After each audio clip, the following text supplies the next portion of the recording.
Hello, everybody! How you guys doing?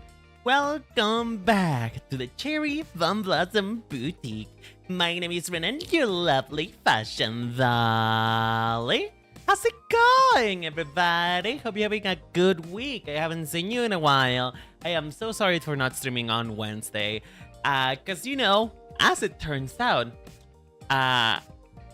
right after the Monday stream, the hot take stream, I ended up being pretty sick because, my body is apparently not made for survival, and I end up being sick, like, I don't know. Like what? 3 times out of the week? It is really weird. I don't know what's been happening as of late with the world or with my body or anything, but like, I used to be a person who didn't used to get sick at all. I didn't used to get sick ever, like I used to get sick once a week, and it was like I was paying like my yearly quota. I was paying the karma of not being sick for the whole year, and I just got sick just once a week, and when that one time I was getting sick is, like I said, accumulated karma. And for the most part, when I got sick pretty bad, as in like I was almost dying. But it was only a yearly occurrence. It was a yearly solstice. It was almost like a tradition of me just becoming really ill out of nowhere, lasting like that for like a couple weeks, and then coming back and renew and refresh, man. But for some reason this year, I just been like getting sick out the wazoo. It's just like, my therapist tells me that I should interact with people because I am an extrovert, and because I'm an extrovert, I should talk to others just to feel better about myself. But apparently being social and talking to people is giving the opposite effect. It doesn't seem to be that good for me, because at the moment that I decide to interact with another human being, I get sick. So I don't know what's happening, girly. I don't know what's happening. But for the most part, I am feeling better now. Now, you may have been wondering, Renan, how were you sick? Were you actually sick on Monday? What happened? We were not able to tell at all during your stream. And to that I tell you, I'm a performer, darling. What can I say? Mine is the power of delusions and pretending that I'm fine. And also taking ibuprofen. Ibuprofen will really help you out in moments of need. Because that day I took ibuprofen and I felt so good. Although I have a pretty weird relationship with medicine and things that enter my body. Cause here's the deal. I am one to usually write out pain. I tend to write it out. I tend to write out most minor illnesses that don't really do that much bad to my body, because I'm a bit of a hypochondriac. I am exactly the type of person who you don't want to talk about anything that is illness related, because I tend to believe everything. Like, you will tell me that I lost a finger. Oh my god, I lost a finger. I don't have my finger no more. It no longer works, type of shit. Okay, it doesn't actually work like that, but I'm being exaggerated for the sake of entertainment. But the thing about being a hypochondriac is that you have to quite often convince yourself that you are okay, because there is always the chance that little minor prick that you felt in the bottom of your shoe.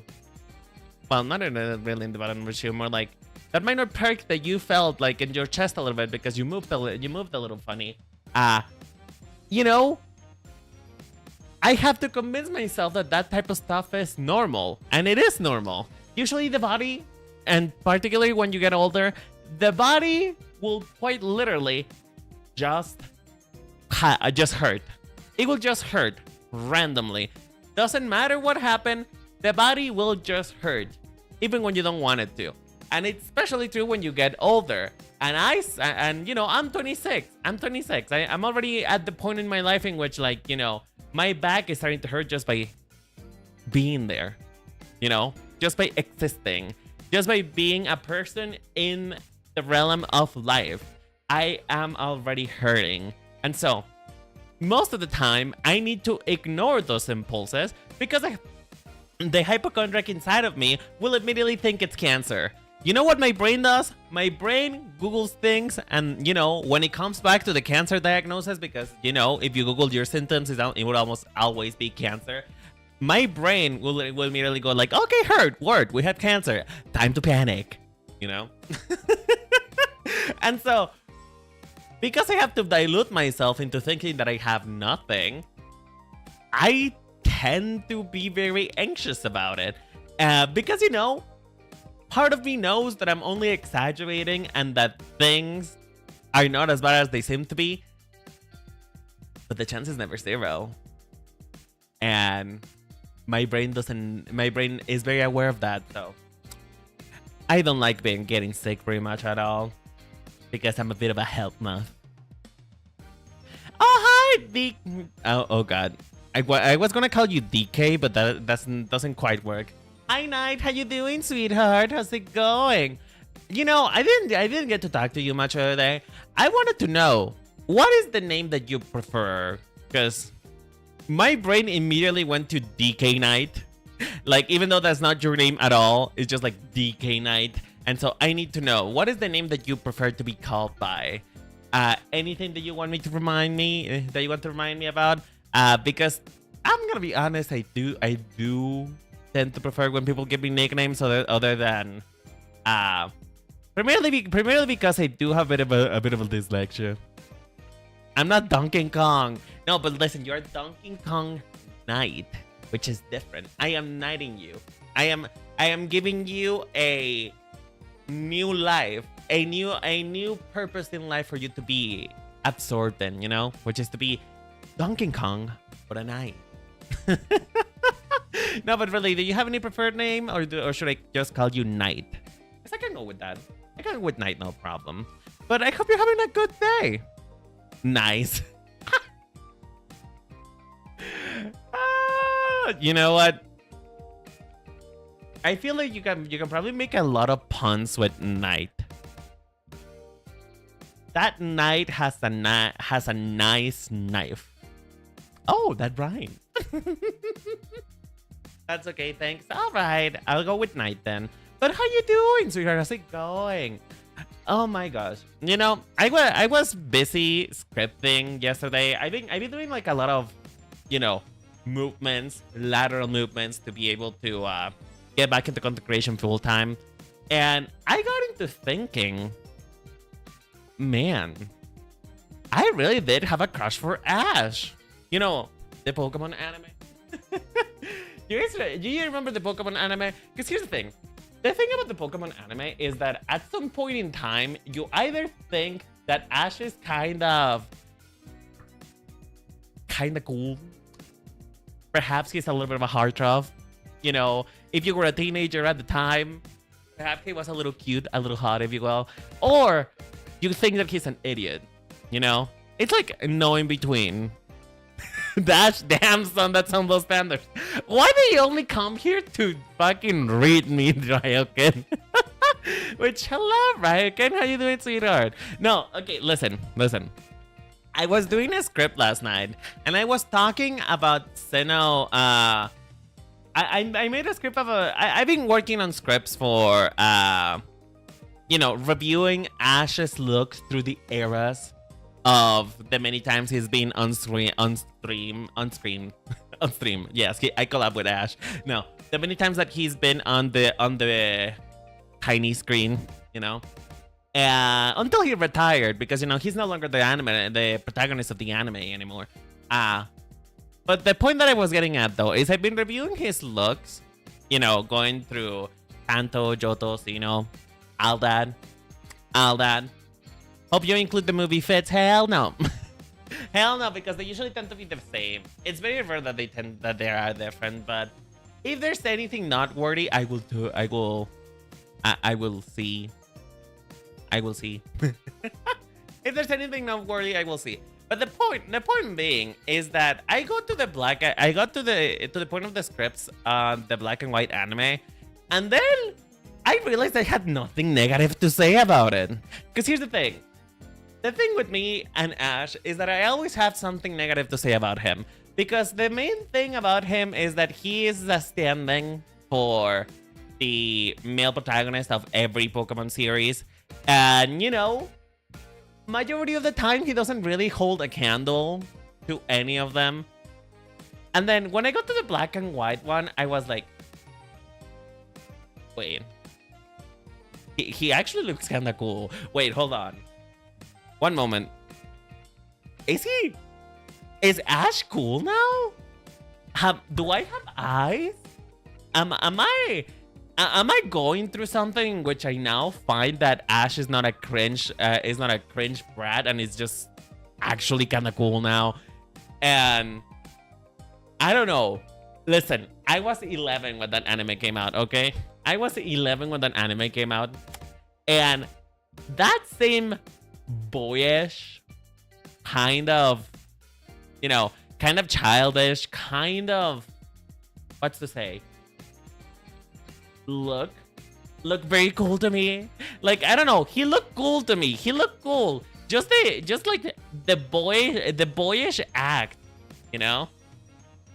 The boyish act for Ash during that anime, and just the way that he looks in general reminded me that I used to have a crush on him. And that's the reason why I cannot say anything about him from the black and white look. Because my inner childhood is telling me that I find him fresh. Like, he do be looking kind of fresh. He looking good. He kind of looked like my crush from high school. And not high school, because it wasn't even high school.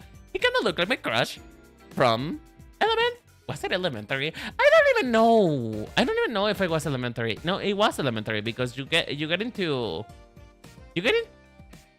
secondary school. You get into middle school at like 12, and I was 11, so that would have been elementary. No, not even elementary. Primary school. What am I talking about? Anyway, point being, I used to have a crush on Ash, and my standards weren't that high. I didn't have standards. I'm gonna be honest. If he was kind of cute and kind of nice, I was into it. So that's it to say.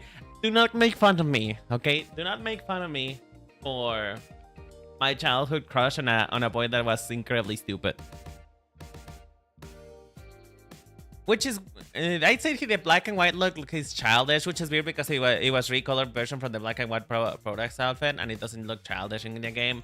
You know why that is? It's the sleeves. It looks childish because Ash is wearing a short sleeve, and that is what gives him that like boyish, fresh, almost sporty persona. When almost Hilbert looks a bit more sleek because of the long sleeves, he looks a little bit more sleek. But the thing is, I actually think that Hilbert as a personality, unlike any other of the male members, he doesn't really have one per se. Like, as good as black and white is, I think their protagonists are kind of forgettable. So I don't feel as bad for admitting that I think that Ash looks better than Hilbert. Just saying. I actually have not seen this Holostars member before. Ooh, let me introduce you then. Let me introduce you to the boy. One second. Hold on. We're gonna get into the meat and potatoes of this in a little bit. I just forgot to open the fucking file because I'm stupid. Where is the file? Where am I? What day is it?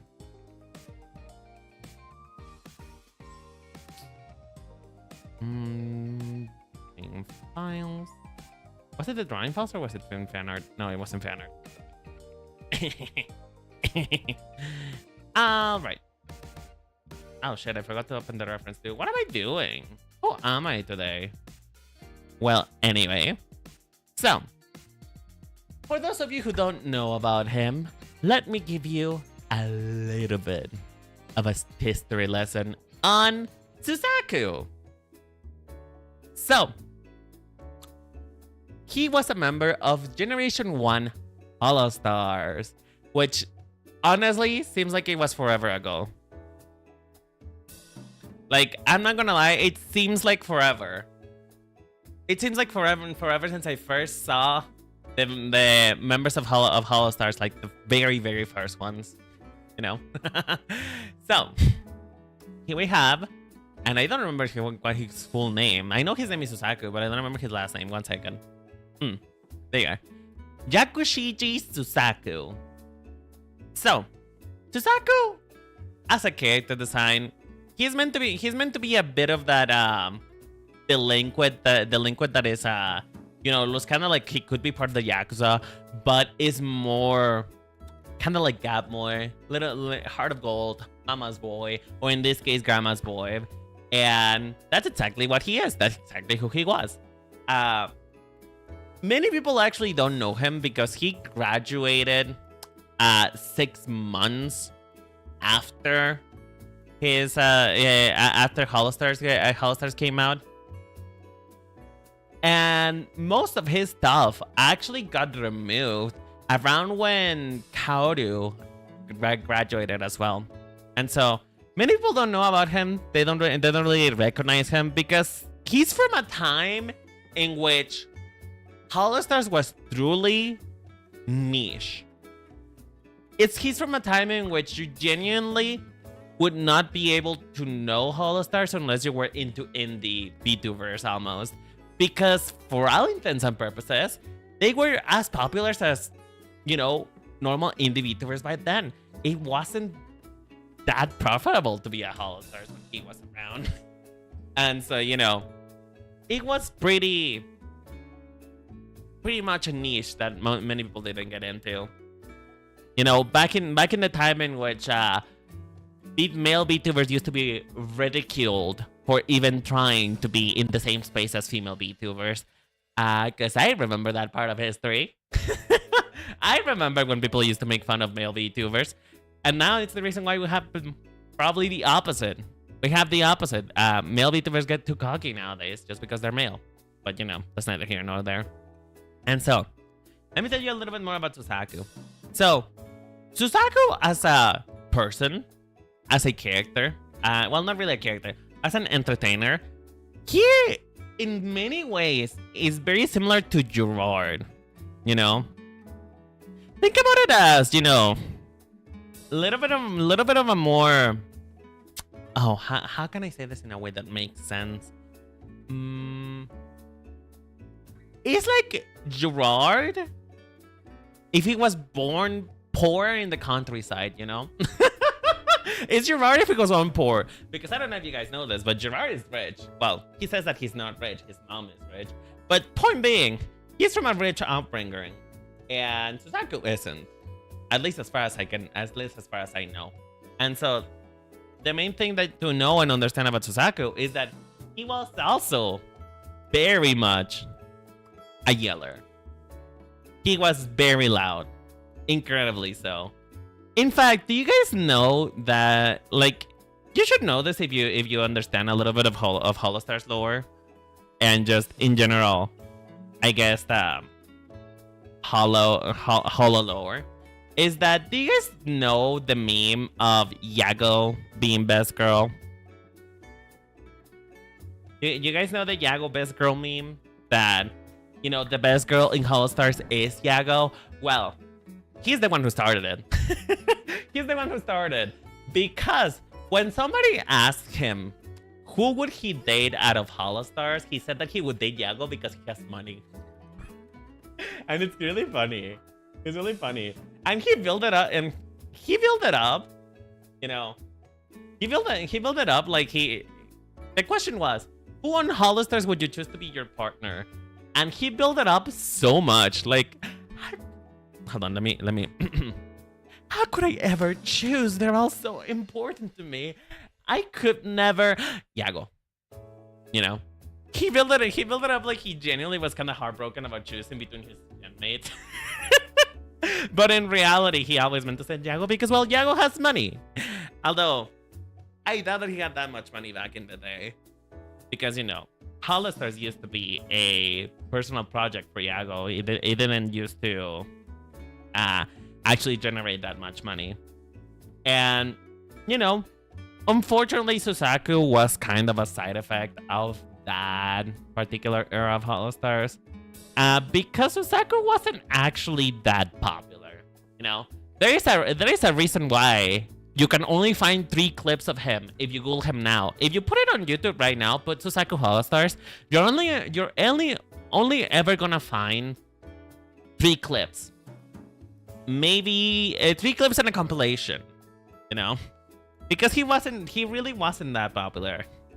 In terms of, you know, popularity, he is probably the least watched Holostars in history. You know, and you know, this is not to say that I have anything against him, because listen, if he was flopping, I am no one, and I am still no one. And so he was doing decent numbers, but not for a company streamer, you know? And so that's kind of part of the reason why he graduated, is just that he didn't generate the amount of popularity he was hoping for, you know? Because just as Gerard used to have this problem, and if you guys love Gerard, you would know about this, and I know because I love Gerard. That man is a little bit too loud for me. That man is a meteor robbing you of energy.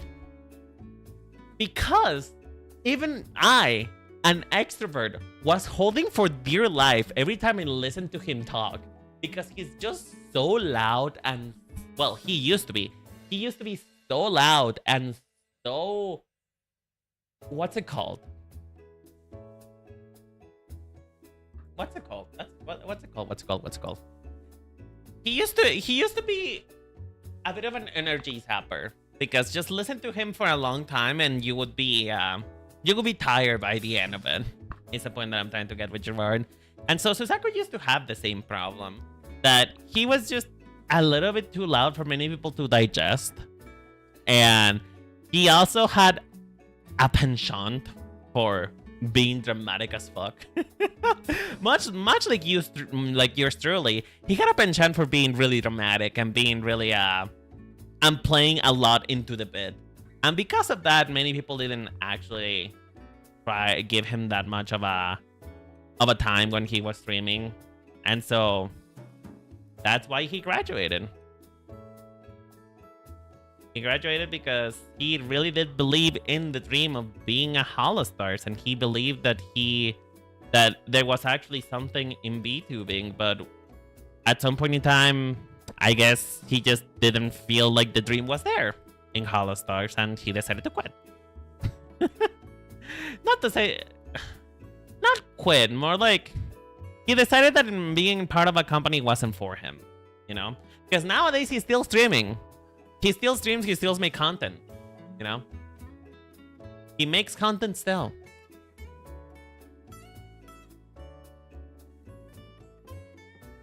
Why do I see a message here, but that I cannot see here?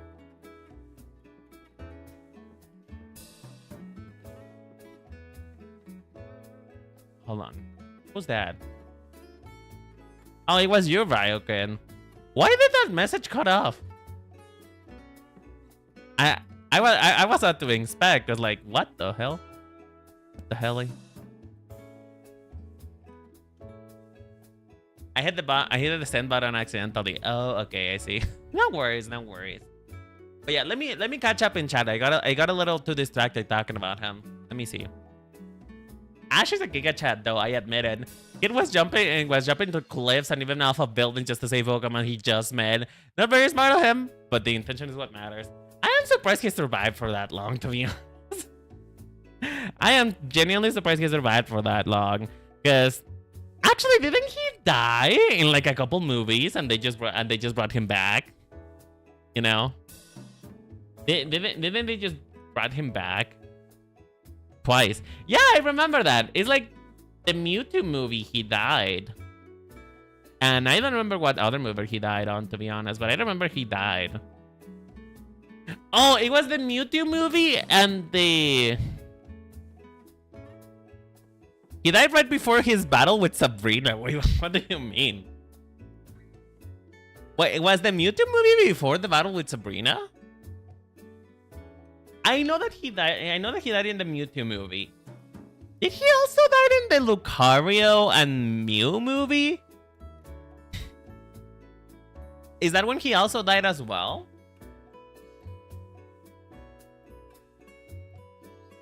He did, didn't he? In the Lucario movie? I think. You know, with Reggie Eyes, Reggie Rock, and Reggie Steel. I don't remember what movie that was. He visits Lavender Town, Ghastly, and Hunter and Gengar who take his spirit out of his body and play with it. Okay, that's not dying though. That's also projection. You know? That is astral projection. That's not really dying.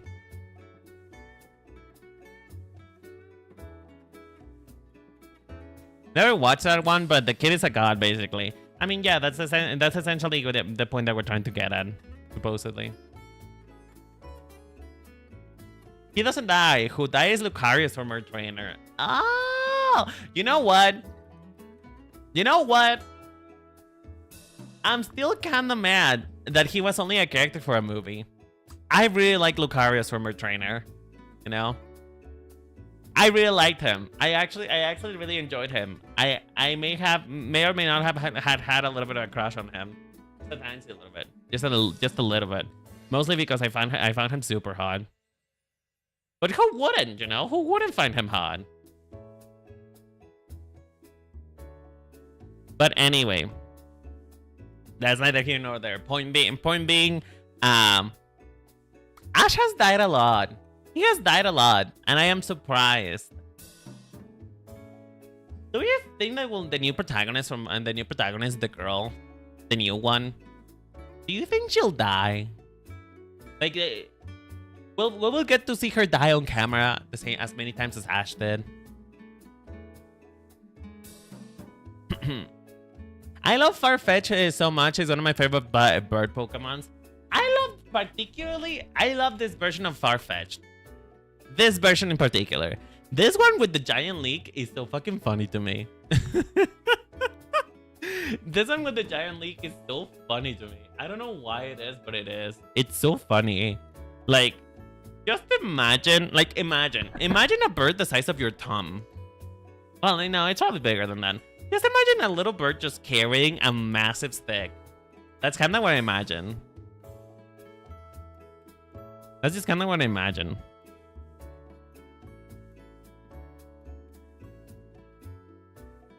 How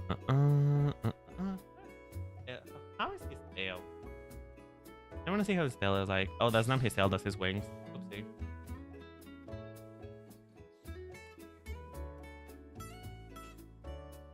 She's not the protagonist anymore, so kinda. Wait, what?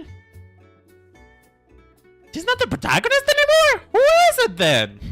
I actually kinda liked her. Why is she not the protagonist anymore? Are they doing the Overwatch thing in which they have let go of a really iconic protagonist and now they cannot find a protagonist to fit his shoes? Because nobody will ever be the same as Ash, despite the fact that Ash really needed to retire. You know what's surprising to me? Okay, listen. While I was reviewing the seasons of the anime, right, for me to be able to make my judgment on his look, right? I find out that in reality, Ash never really gets older. At all. He doesn't grow up. He stays 10 throughout the entire 25 years of existence. He stays 10 years old. You say wrong. I know that he turned 11, like right in the last few seasons of it. I think in Journeys he turned 11. But like for the most part he was 10. He was 10. You cannot tell me otherwise. He was 10 for most of that. Like even in X and Y, where he looks incredibly much more mature and actually kind of like he's growing up, he still mentions that he's 10 in that series.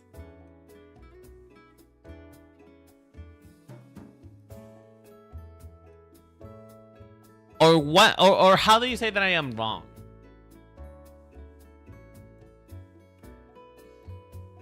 In one of the first short films before the movies played, Brock and Misty said that it's been a year since his journey, which funny enough make him almost 12. Well, is that movie canon? Is that short canon? Because I remember when they said in the X and Y series that he was still 10 years old.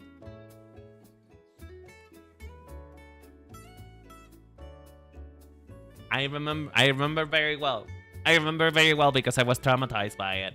Because I genuinely thought that he was around like 16, 15 years old, which he should have been, because that's the canon age of Serena.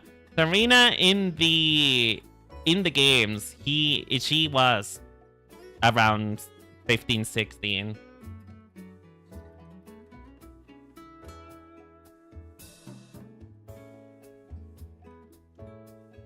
And yes, the movies are canon except for the last two. So, is that just a plot hole then? Is that just a plot hole? Because here's the thing. Here's the deal, right? Here's the deal. I vaguely remember that in Diamond and Pearl, you know, Frontiers. I think the anime was called Battle Frontier or something like that. In Diamond and Pearl, I remember looking at him and thinking that he was older. You know? I remember thinking that he was older in the Diamond and Pearl, primarily because the way that he behaved at the beginning of the series, it was like, you know, he's got a lot more experience under his belt now. He really knows what to do when it comes to, you know, battling, and he was kind of a little bit superior to Dawn. You know, he was kind of supposed to be Dawn senior per se, because, you know, Dawn was just starting her arc. You know, she had just turned 10, and I would argue that Dawn was the protagonist of Diamond and Pearl, because a lot of the stories were told through her eyes. You know, at the start of Black and White, they reckon to say that he's 10 again. So I wasn't hallucinating. Was I? He really was supposed to be 12 when Diamond and Pearl run around. I knew it. I knew he felt a little bit too... He felt a little bit too mature for him to be 10 still. And even then, 12 is not that much, you know, that much aside the scope of maturity of a 10-year-old, but still. And listen, I googled and I was just looking for that, and I was like, man, is he really still 10 even in Diamond and Pearl? I mean, I can understand Black and White because he looks a lot more boyish there. Funny thing is to participate in a Lowland Silence challenge, he must be 11. But doesn't he also say that he's 10 in that one? Man, what the fuck? Benjamin Button looking ass. I swear to God. How the fuck? I think he doesn't. No, he does think he's age. I remember it. I remember he's saying it. Also, here's when it gets real bad. It gets worse. I mean, I do remember that for some reason in the Alola one, and even in Journeys with Go, he looks a lot younger than he used to. He looks a lot younger in those particular 2 seasons, which I thought that maybe it's because they did a reboot and they just made him younger because, well, X and Y.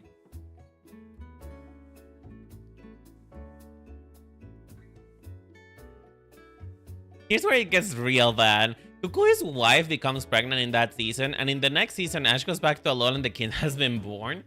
So how old is he canonically supposed to be? Suppose that every region takes... Well, maybe not every region, but maybe let's say that every region takes around 6 months to get through, right? More or less, just to give it a little bit of a benefit of doubt, you know? Let's say that each region still takes 6 months to get through, right? How old would he still be by then? You know? That's what I want to know. That's why I'm confused.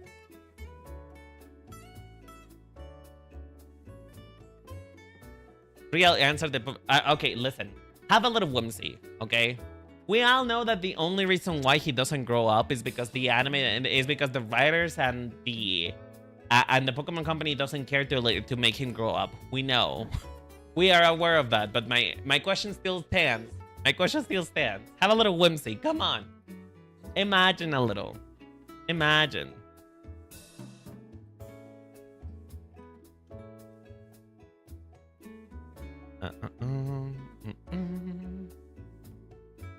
You know, I don't know why I'm making a lot of the Holostars just like bird Pokemon. And by a lot, I mean 2 of them. But I don't know how to draw birds properly.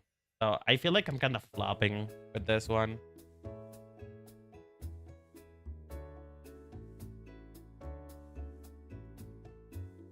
I say because he keeps absorbing the youth out of his seasonal companions. You know what I wonder, though? You know what I wonder? Is... Actually, let's start a fight. Chat, let's start a fight right here, right now. What is the best Pokeship between Ash and his female companions? And why is it done? And why is it done? Any other answers will get you banned. So, why is it done? Let me know in the comments down below. Because, I don't know, I just think that his dynamic with Dawn was a lot more fresh. It was a bit more... It felt like he was finally interacting with someone who kind of got his degree of hyperactiveness and his degree of stupidity. Because Dawn was also a bit of a stupid girl. Like, it was the first time that somebody matched his freak, in my opinion. So that's why I like Dawn.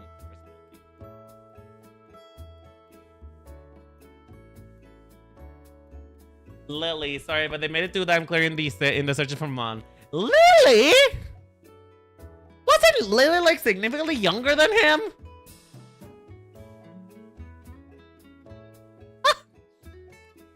You gotta be joking. Lily? The daughter of Lucamine Lily? Is that the one that we're talking about? I don't know, girly. I don't know about that one. For me, Lily was just a little bit too baby for him. I know they're technically all still 10, whatever, but still. Like, she felt a little bit too young. I don't know.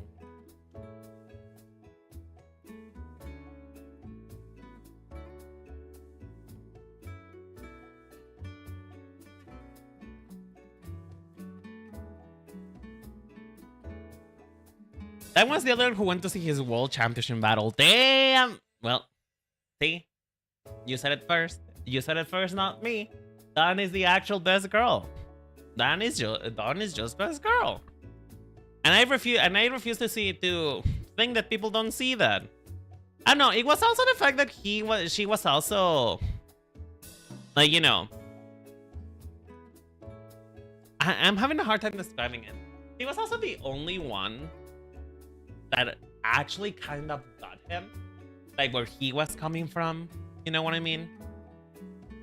She got where he was coming from with like his passion for battling, because he was the same as she had as a coordinator. Even brought her back in the several times during journeys. What I did hear about Dawn in Journeys is that a lot of people didn't like her very much in Journeys, because apparently she didn't grow up that much. Like, a lot of people were kind of disappointed by Dawn's lack of progress. Then again, though, that also just proves that it proves it that she's just Ash's match. She's matching him. Because, you know, Ash hasn't really made that much progress either. You know? Ash didn't really make that much progress either on his journey. He still was going through the same motions of trying to become the best trainer that ever was.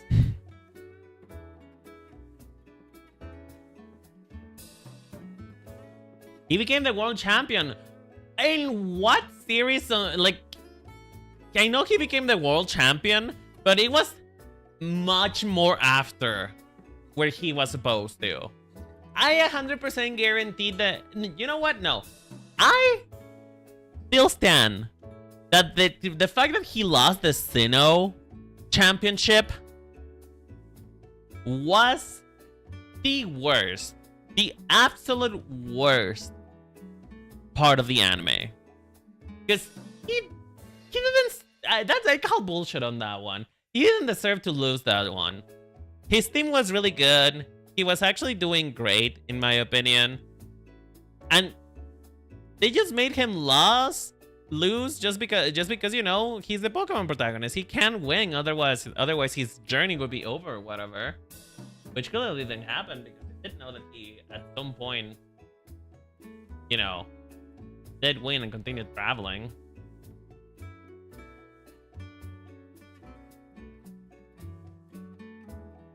Oh, absolutely. They just wanted to write him off in the series. Black and White was meant to be a reboot.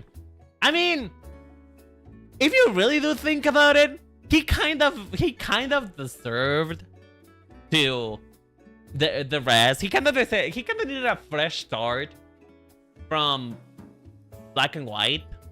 I'm sorry, from Sinnoh, because had I lost in that bullshit way of one of my opponents having a legendary Pokemon, I would have also just kind of decided to fuck off for a moment in an island.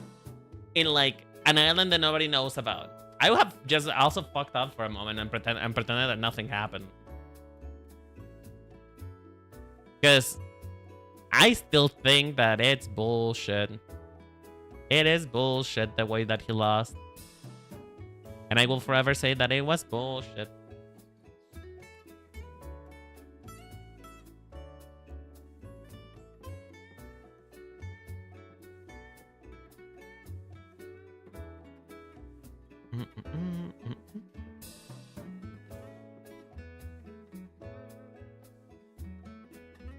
Oh yeah, describing this Alola, not Unova. No, I'm talking about Sinnoh.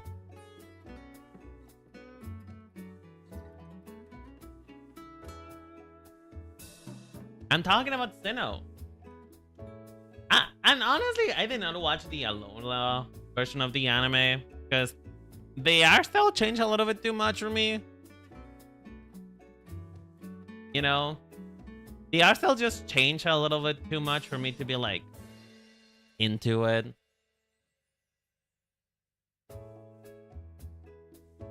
I wasn't a fan, personally. I wasn't a fan. What? What? I'm sorry, I just wasn't a fan. I wasn't a fan of the art style. It just felt a little bit too childish for me. Which again, it's a series for children, though. But still. I don't enjoy it, personally.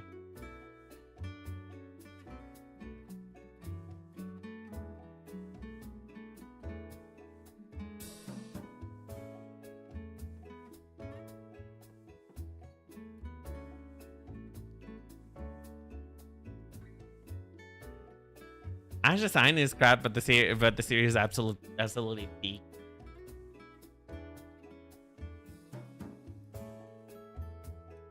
Okay, here's what will get me to watch it or not.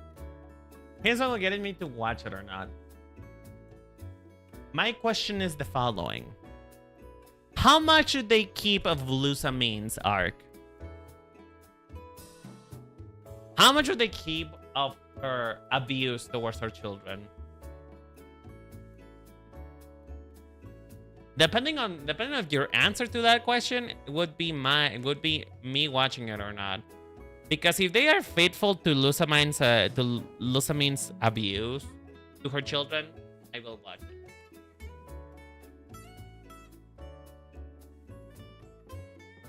Uh-oh. Uh-oh. That does not bode well, Ryokan. That doesn't bode well. Why are you quiet?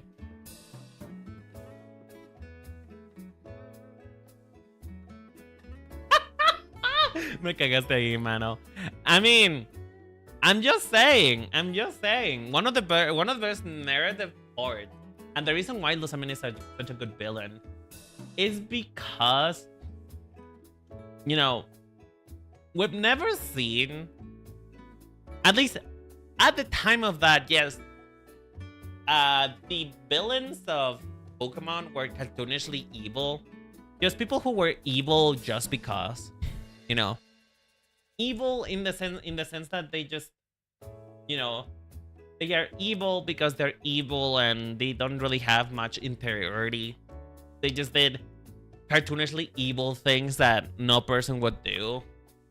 But with Lusamine, it kind of hit a bit closer to home to many people because she was an abusive mother, you know? She was an abusive mother, and many people unfortunately have that experience with their own family. And that's kind of the charm that Lusamine had amongst many people.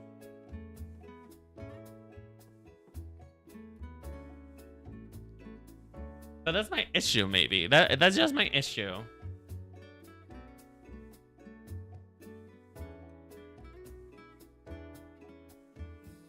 Like it was the first time that a Pokemon, you know, that a Pokemon villain dared to actually be relatable in a sense, you know? It was the first time that we ever saw a Pokemon villain do something that wasn't cartoonishly evil, that wasn't just like, okay, you're clearly the bad guy. It's more so like it was just kind of fucked up, you know?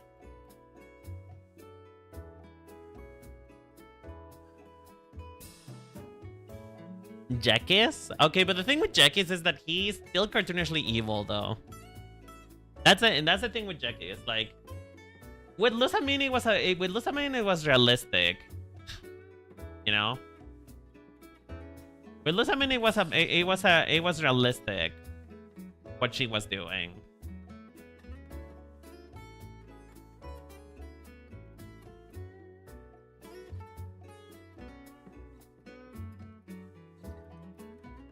By Arceus, I can't tie today. Don't worry, I cannot figure out what I'm saying either. So we're both getting there, both there. Sorry about it. And also, I cannot draw. I don't know if you noticed it yet, guys, but I am not an artist anymore. I can't draw for shit apparently. Bro, what the hell?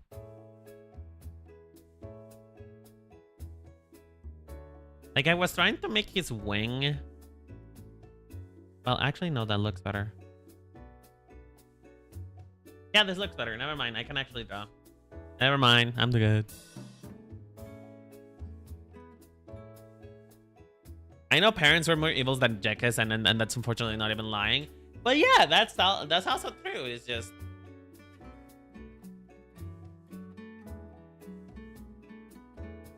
like, Jekis' evilness is not the same as Lusamine's per se, you know.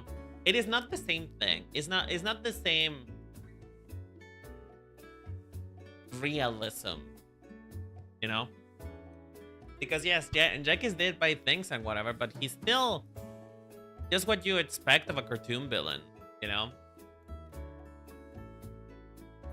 For some reason, shit gets real whenever you see a mother hit her child on TV, you know? That's when it gets real. And when Lusamine hit the crap out of Lily in the Pokemon game, it was kind of shocking. Never mind the fact that it was the first time that we also seen like a Pokemon villain actually do damage to the Pokemons themselves. At least to my memory, we have never seen any Pokemon villain in the mainline series do physical damage to the Pokemon aside from a battle. Meanwhile, Lusamine here was out here like dissecting and praising Pokemon. keeping them as ice cube for her collection.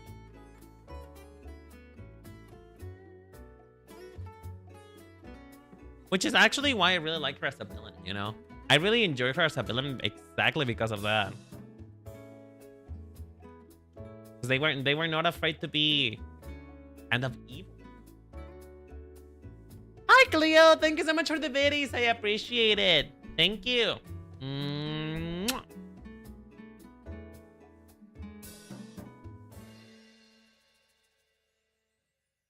Jackie's was in Sun and Moon? Oh, you're talking about Lusami. What are you talking about? Jackie's was in Sun and Moon? I don't remember.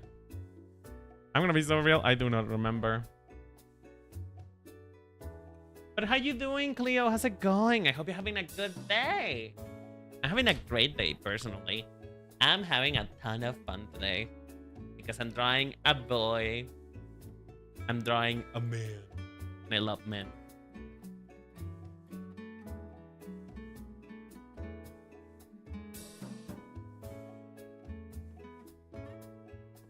Oh, Ultra Sun and Ultra Moon. Okay, I see what you mean now. Me personally, I wasn't really a fan of Ultra Sun and Ultra Moon, if I may be honest with you. Like, to me, it really felt like they tried to recapture the magic of Black and White 2, and it just kind of flopped for me. I wasn't a fan. I really wasn't a fan. Because, you know what it is? It felt like it changed a story that wasn't even that good to begin with. But it felt like it changed a story and made it worse. You know? It just made it worse. It didn't make any improvements. It didn't change anything of what actually needed to be changed. It was just not that good. They should have been DLCs? Yeah! Like, I agree with that one. Like, they should have been DLCs. It should have been something different other than that. Other than a completely new release. And even I would argue that Black and White 2 should also have been a DLC. You know? Then again, Black and White 2 is a bit more different on what they do with the story than Sun and Moon. Because Ultra Sun and Ultra Moon is just basically a retelling of what happens all the way to the end. And then at the end, they change it. You know? At least as far as I remember. Maybe I'm misremembering this. But as far as I know, Ultra Sun and Ultra Moon was essentially the same, except for the ending parts. You know? Like, it was supposed to be like an alternate timeline or something like that. Let's see. Let's get into his eyes, shall we? Let's get into his eyes. You know what's sad about Suzaku? Is that his model is actually pretty cute. And I actually think that had he stayed with Holostars a little bit longer, I think he would have actually done really good. You know? Had he stayed alongside Holostars for a little bit longer, he would have probably been really popular.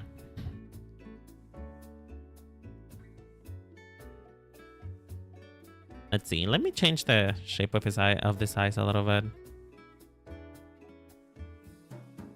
And the reason why I think he would have been popular is because his clips were really funny in general. He's actually a really funny person. But, you know, it just wasn't a time. It wasn't his time. And had he stayed a little bit longer, I think he would have gotten to reap the benefits of what he helped create. And honestly, that's part of the reason why I'm drawing him as well. And why I'm drawing Kaoru and Kira. Because they all help shape what Holostars is today. You know what I mean? And I am not a fan of I'm not a fan of rewriting history. I'm not a fan of making it so, like, pretending like as though they didn't exist. Because I think it shouldn't be that way. I think they should be remembered. And that's part of the reason why I'm drawing him too, and why I'm drawing, you know, the members who were not able to stay a full year with Holostars, and by proxy, they don't have a page for you to remember them by. Which also, this is something that I found really weird when I was like looking for references. I find it really strange that when it comes to Kira, when it comes to Magni, when it comes to Vesper, they are there in the Holostars page as alumni, and you know, Kaoru and Suzaku aren't, which, you know, I get it. They graduated before their 1-year contract, but at the same time, like I said, I don't believe, you know, I don't believe in rewriting history. I believe in remembering the things that made that made Holostars the place that it is right now, and that includes him. It includes Suzaku. It includes Kaoru, and well, that's why I chose to draw them right now, because I think they deserve to be remembered. I think people deserve to know him, even if they can't find him that much now. But I guess who forgot about the time zones? Don't worry, Sarek. How you doing, though, sweetheart? How's it going? You know, I remember I recently had a discussion with Juju. I had a discussion with Juju about time zones, and I need to clear the air, okay? I need to clear the air. I need you guys to help me out here. Help me out here, folks. Help me out here. Is it really that weird for people to have dinner around 9 to 10 p.m.? Because Juju was saying that was a little bit too late and a little bit of an unhinged hour to have dinner. But not to me. A lot of places are still open here around 10 p.m. Like, a lot of restaurants are open around this hour because a lot of people go to have, like, dinner at 9. And, you know, dinner at 9 is pretty normal. I know the US has some fucking obsession with eating really early on. I still don't understand why, by the way. Like, did you all know? And I know that a majority of you are not from the US, but did you all know that a lot of the people from the US have dinner at 6? Like, the sun has not even gone down yet. Why are you having dinner at 6? 7 is a little bit unhinged. You know, 7 is a little bit unhinged, but it's acceptable. I can accept that maybe you got early, you got up early and you're hungry a little bit early. But 6 is unhinged. 7 is acceptable. 8 is perfect. 9 is perfect. 10, a little late, but all right. You can have dinner at that time. 11, okay, now you're not having dinner anymore. You're having breakfast 12 hours early, you know? So I need to know, when do you guys have dinner? What time is it for you common to have dinner? And please tell Jerry that it's not that weird for people to have dinner at, you know, at 9, 10, you know? It's not that abnormal. Heck, even in this sheet that the dietitian gave me at the timestamp what I'm supposed to be eating, he was fine with me eating at 9, 10 p.m.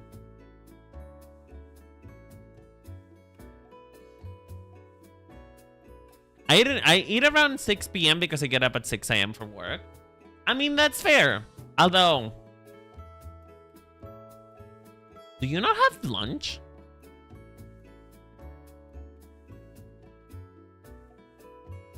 Are you not a lunch person?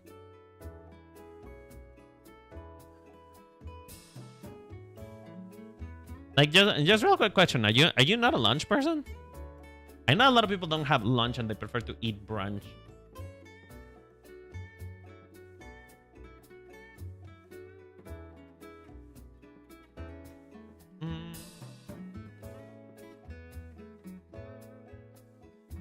But yeah, that's the point that I'm trying to get at, though.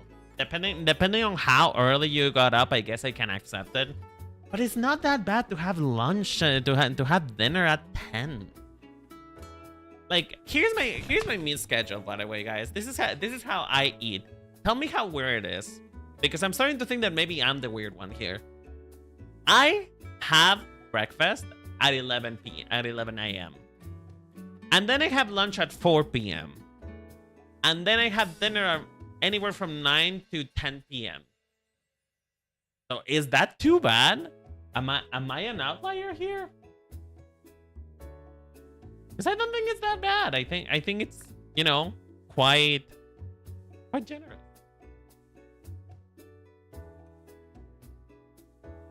Yeah, I get lunch when I'm heading to bed at 10 to 11 p.m. I mean, that's fair. That's fair. You don't want to go to bed with like a full meal in your stomach. You want to wait for a little bit for it to like digest. So I get it. Okay, I need to find a better way to convey his hair. I need to find better ways to convey his hair because his hair is very specific. Man, these anime boys and their haircuts.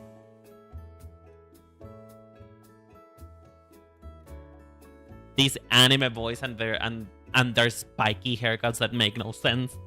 Oh.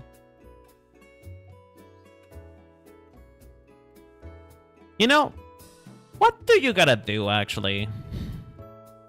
Like, real question, what do you gotta do to get your hair like this? You know? How do you have to cut it to get these many pronounced strands of like clumps of hair?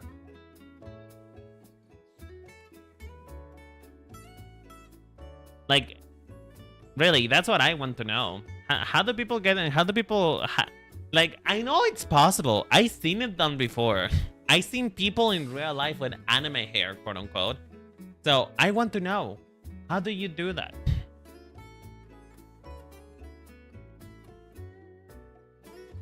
Okay, so I'm gonna try to just draw his...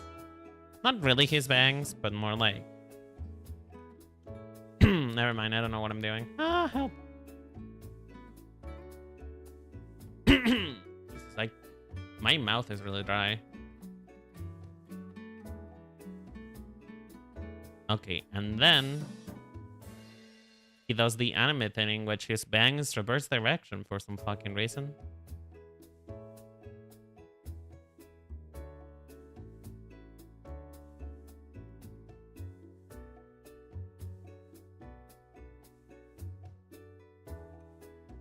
Why is his hair? See, this is the one thing I do not agree with anime hair is your hair suddenly changing directions like this. It's almost impossible for it to happen. Like, sure, just hair does change direction. Like when you have curly hair, it does change the way in which it curls, but I don't feel like it's like this. That looks a little weird. I'm suddenly having problems with anime. I no longer like anime. I will become a flesh tuber. I am made of flesh and thus I shall be flesh.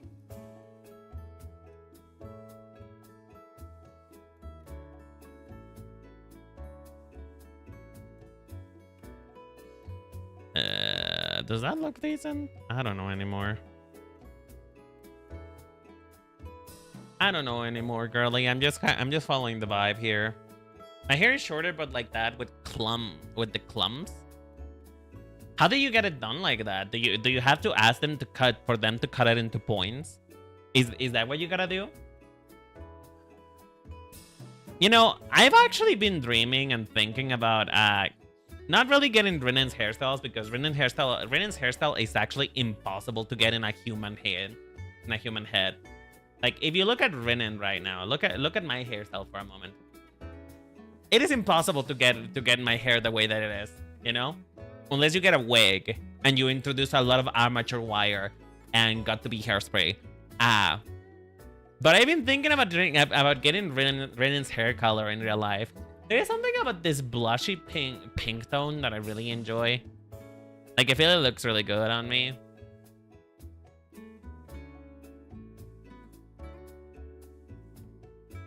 Which, speaking of which, has any of you ever dyed your hair? Are you guys some to dye your hair? And if you have, What color has it been? I am interested to know for research purposes.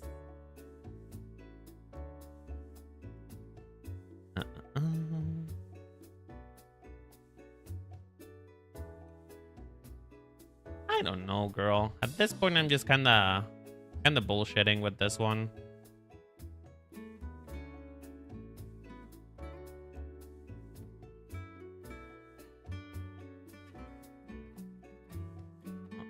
Just give me 1 second. I'm almost there.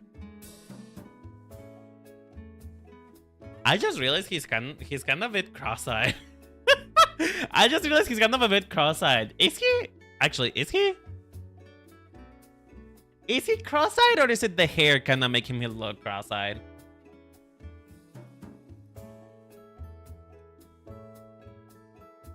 He's cross-eyed, isn't he?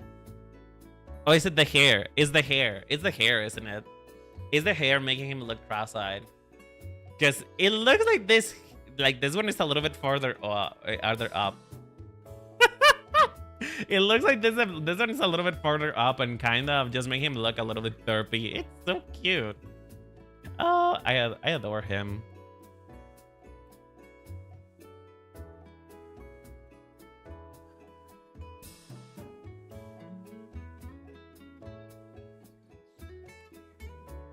It's so cute.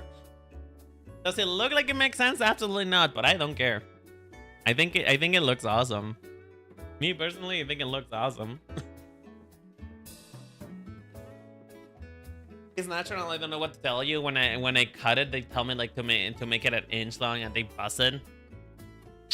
Damn.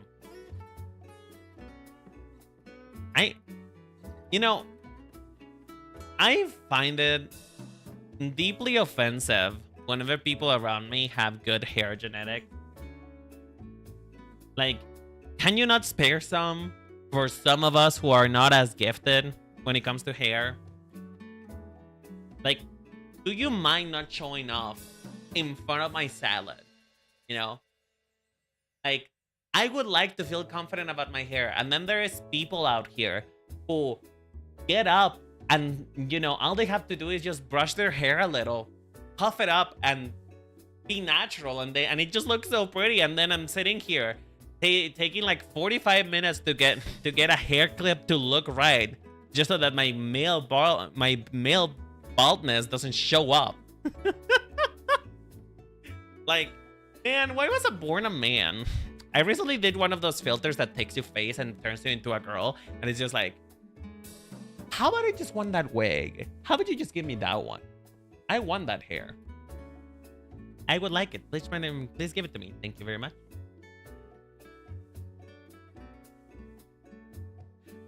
Speaking of genetics, I need to talk to you guys about something. How familiar are you guys with the Vtuber scene as a whole? You know, how familiar are you with the Vtuber scene? And if you aren't familiar with the Vtuber scene, are you guys aware of how often VTubers eat mold? Are you guys aware of how often apparently it is an occurrence in which VTubers are just be eating leftover food that they leave in the counter for like 4 days? Because apparently it's really common. And I'm starting to get a bit of a concern. You know, I'm starting to feel concerned about the future of VTubing if these are the people that we must aspire to. Because the amount of people out here consuming mold is very much the amount of people that I would expect to not survive natural selection if it still existed. That is the proof that natural selection is fucking dead. And I personally, I throw a strawberry away even if it looks just a little bit funny. So how are you telling me, other grown-ass person in the internet, that you look at your bread that has black fuzzy spots on it and you still take a bite out of it? Like, please tell me that. Please elucidate me. I would like to know. And does it taste good? Like, listen, I know that food is expensive. I know that. I know better than anyone how expensive food is. And it feels like a waste. But don't get it twisted. Don't get it twisted. It is a waste, actually. It is a waste. It is a way to throw away food. But at that point, someone else has paid the rent for it, you know? Somebody else put that down payment on that fuzzy strawberry that's black looking. And you know who did? The mold. The mold has already taken residency on it. They are already using that carcass that you called a strawberry, but just throw it away. It's not being wasted. It's just somebody else is already using it. I don't know. I'm appalled. I'm appalled by the amount of people that apparently in the last week have ate mold. The person eating the moldy cookie, that should just look like powdered sugar. Okay, here's the thing. I understand that part, you know? That is thinly veiled mold. And that's fine. But the fucking bread had black fuzzy spots. It wasn't white. It wasn't something that could even be confused with flour. It was black. So that person I have no sympathy for. The person from the cookie, well, that's fine. You know what? That's fine, because I could probably make that same mistake. But the people eating the moldy bread, are we okay? Are we fine? And also, mold stuff, when something is moldy, they also tend to have a smell to it, you know? So like, whatever you're eating that is moldy probably has a smell to it. Have you bothered to check it? Have you checked for your bread to see if it doesn't have mold? Have you smelled? Do you even have a sense of smell anymore? Because mold is smells, because mold only appears when there is moisture on the food.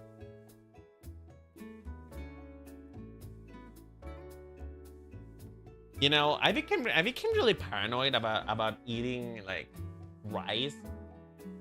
I became really paranoid about eating rice because of that one story where a person died because they ate rice that was out in the counter for a couple days, and I'm like, if that rice so much as spends more than 5 hours without being refrigerated, I am no longer eating that shit.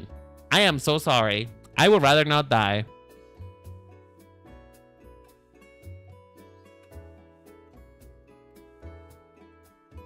No, this nose is so fucked. I'm immune to the lesser smells. Wait. If your nose no longer works, if your nose is not quite aware of how it works, are you able to eat stuff that normally you wouldn't eat because of the smell? And also, isn't smell like 50 to like 60% of taste? Do stuff taste more bland to you because of your sense of smell? Like, genuine question, does it taste more bland to you?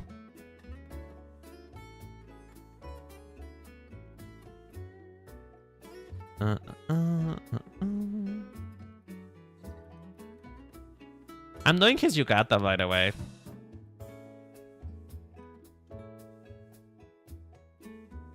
I'm actually putting him in a yukata because I don't know. I feel like it's better.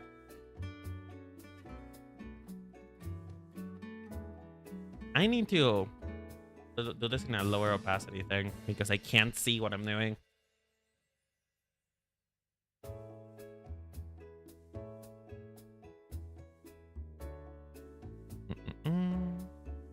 And then we do this.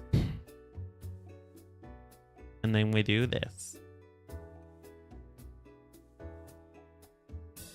I don't know how not that long to make it, by the way, because at some point in time, he's just gonna fall off his fucking shoulders. I use a lot of seasoning and sauces. Honestly, my relationship with food has always been weird lately. Like, it has always been weird, but it's been getting weirder lately. Because I feel like with my diet, I'm becoming a little bit of a vegetarian because I don't really like meat. I've never been a fan of meat that is not the human kind. And because of that, I'm not eating as much meat as I used to. Most of the meat that I actually consumed used to be like cold foods, like sausage, chorizo, stuff like that. You know, full processed food.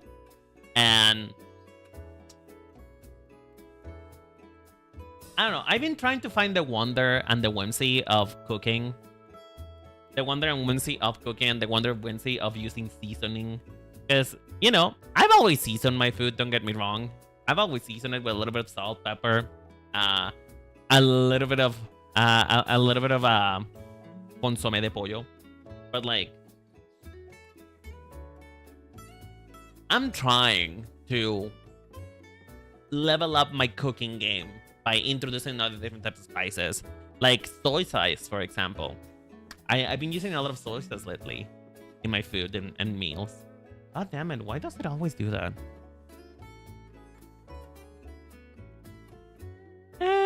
How do I want to address the rest of this? Probably just it drapes, right? It just drapes here. Yeah, it just drapes. What is your favorite type of seasoning, though? Actually, better question yet. What is your favorite meal for you guys to make? For some reason, I enjoy the simplicity and the dichotomy of making an egg. I really enjoy it. I don't know. It's a simple food, a food that I cannot eat because if I eat it, it will kill me. But I like the simplicity of making an egg because you cannot really fuck up making an egg, and it has very many different ways to make an egg. And it just makes me feel like an adult, you know? It makes me feel like I've accomplished something. It makes me feel like I've accomplished something in my life when I'm able to make a proper egg. Because it really makes me feel like I can take care of myself. I don't know, is that weird? Am I weird, Chad? I hate making eggs. I can't break the damn thing. I will anytime.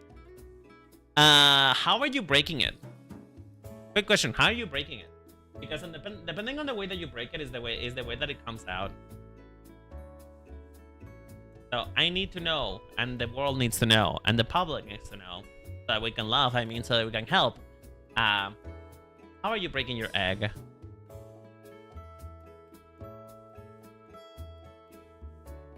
Because the proper way to break an egg is to use a bit of a sharp edge, you know?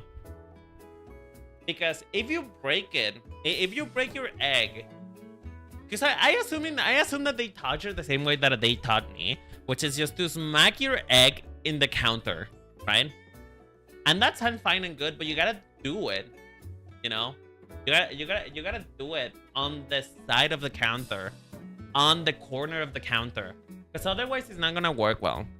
Part of the reason why you want to break it in the counter is because the counter is just ever so slightly sharper, and because it is sharper, it allows for the outer shell to break while keeping the inside membrane intact, you know? And if you smack it directly in the counter, you're breaking the member as well. Either hit it too softly or too hard. Have you ever tried using a knife? Use a knife. Use the blunt end of a knife and just smack it. Harder than you think you need to, but not so hard as you think that you're gonna break it. I'm telling you, try a knife. Try a knife, the dull end of a knife, and see how it works for you. I think it's probably gonna work a lot better.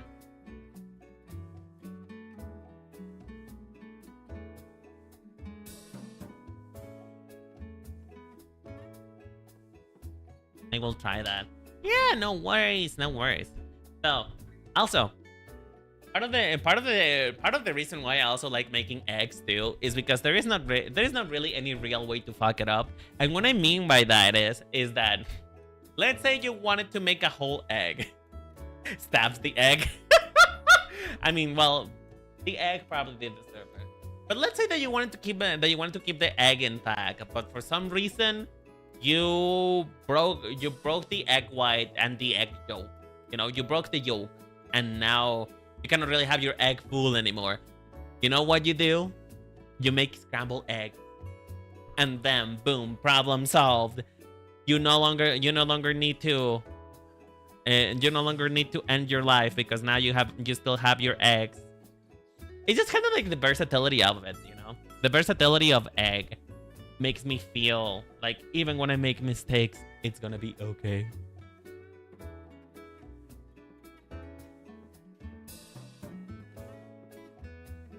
Is that a little bit too profound for an egg conversation? It might be.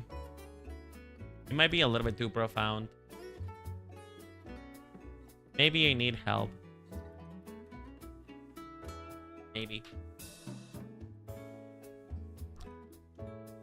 Rice with meat and of choice and cheese. Season with sauce as desired, mild spicy, and eat with tortilla chips. Ooh. Okay. Not to be a health nut. Not to be a health nut or anything like that. Not to be one of those people who wants to criticize and judge, right? Not to be that person, but like, the rice is already a carb. You're already eating carb with you're already eating carbs with the rice. So like, you don't really need the tortilla now, do you? You not really need it. You don't really need it. I'm lying. I want tortillas, but I can't have it because I'm on a diet.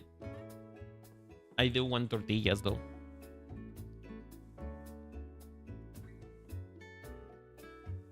You know, one of the things that my dietitian said, gotta be carb maxing. I'm trying not to. But like one of the things that my dietitian said is that, you know what she told me, and this is so funny to me. You know what she told me? One of the main things that she told me is that I need to eat like how the Rinen who's already skinny would eat. How would Rinen who's already skinny would eat? I am sitting here being like, bitch, if I was already skinny, I would devour a whole entire pizza. If I was skinny, I will not hesitate to deep throat that fucking pizza directly into my stomach. So like that analogy doesn't really work for me because I just would just be eating whatever I want, and I don't think that's what she meant. I don't think that's what she meant to teach me when she said that I should imagine myself as I already being skinny. It's just, you know, I would not feel, if I was already skinny, I would not feel bad about eating a whole entire pizza, you know? If I was already skinny, I would eat tacos whenever I want. So I don't know how to tell her that. So I did not want her to keep restraining my diet. So I lied. I lied to her and I was like, oh yeah, absolutely. If I was skinny, I would just eat I would just eat a salad with a little water on it and that's it, you know. So but in reality, I would eat a whole ass pizza. I would just consume pizza. I will inhale a pizza. I've also seen people say to not use the sharp edge. They claim that the outside of the egg will touch the inside and that is dirty. Mama, you are cooking the egg. Mama, you are cooking the egg. Hello? Girl, you are cooking the egg. Whatever nasty thing that went into the egg, if you break it, if you break the skin of the egg and everything goes inside of it, It's being cooked off. It's being boiled off. It's being already seared off. So it doesn't matter if the outside of the egg touches the inside of the egg. In fact, the inside of the egg is nastier because you know why? Salmonella. Salmonella. Like, almost all eggs are guaranteed to have salmonella on them. Like, that is not an optional thing. It's the reason why you have to cook chicken pretty well, because salmonella, it's already a disease that any bird can have, and then more than likely already have. With just cooking the damn thing, you are already getting rid of most bacteria that will give you problems in your stomach. So what the fuck do you mean that if the outside of the egg touches the inside, that's dirty? Bitch, you are dirty. Your hands are dirty. Oh. I don't understand. Like, I feel like in general, people are obsessed with cleanliness in a way that is kind of concerning, you know? Like, many people are obsessed with being clean, but they take it to like an obscene level. Like, yes, you should be clean, particularly when you're cooking. But like, so long as you follow basic health code procedures, as in, you know, cook the egg properly, cook your chicken properly, do not cut meat in the same place you cut the veggies, unless you're gonna sear the veggies immediately, then you're fine. You know? You're more than likely fine. People are so weird. People are weird and I do not enjoy it. I'm not a fan of people.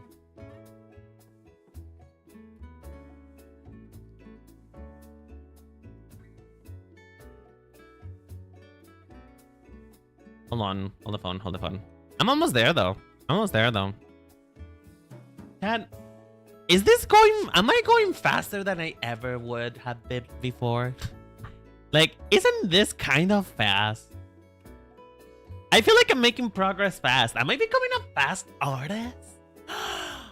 Am I finally gonna be a fast artist and not worry too much about how long it takes to do things? Oh my god, that's so exciting. I'm finally a fast artist now that... Oh shit, never mind. It's almost been 2 hours. It's almost been an hour and a half and I'm still on the sketch. Maybe bursts are just your thing.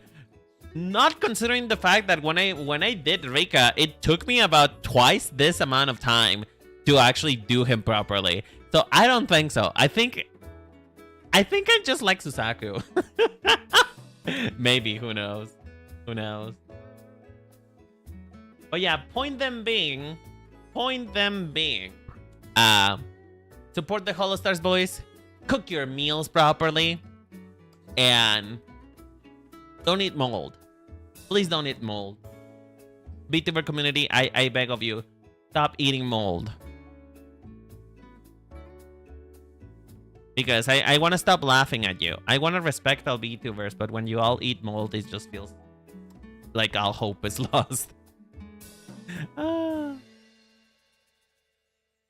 Cook your meat and check your bread for mold. Exactly. And also, I would like to say, please, if you do find mold on things, please do not insist to eat the rest off of it. Do you guys know how many people I have seen that they just, you know, they see that a piece of bread is moldy and they just cut off the part that is moldy and continue to eat the rest?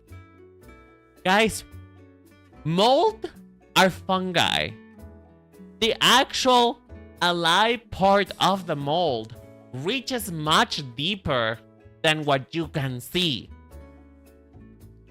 You guys know when you see like a mushroom, right? Like a more normal type of fungi. When you see a mushroom, you know that thing that you see on the outside is their sexual organs, right? What you see is not the actual fungi. It's just a piece of it. The actual fungi is underground, several kilometers underground. It's the same for mold.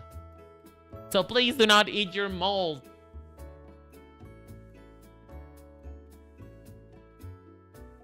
Fungi, I don't know, bro. I think it's gonna sauce instead. I'm gonna hurt you. I'm gonna hurt you. I will make sure that you're hurt. Where is this? Here. I knew I had like a rope looking thing. Yeah. Is better? Yeah, this is better. There you go. That actually looks kind of nice.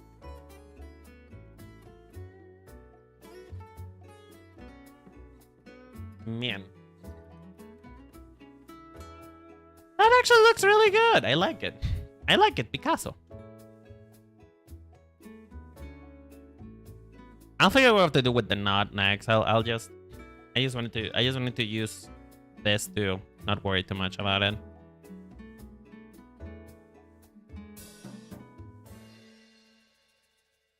One day I'll be able to draw a line. Thank you. Thank you. Oh. Oh. There you go.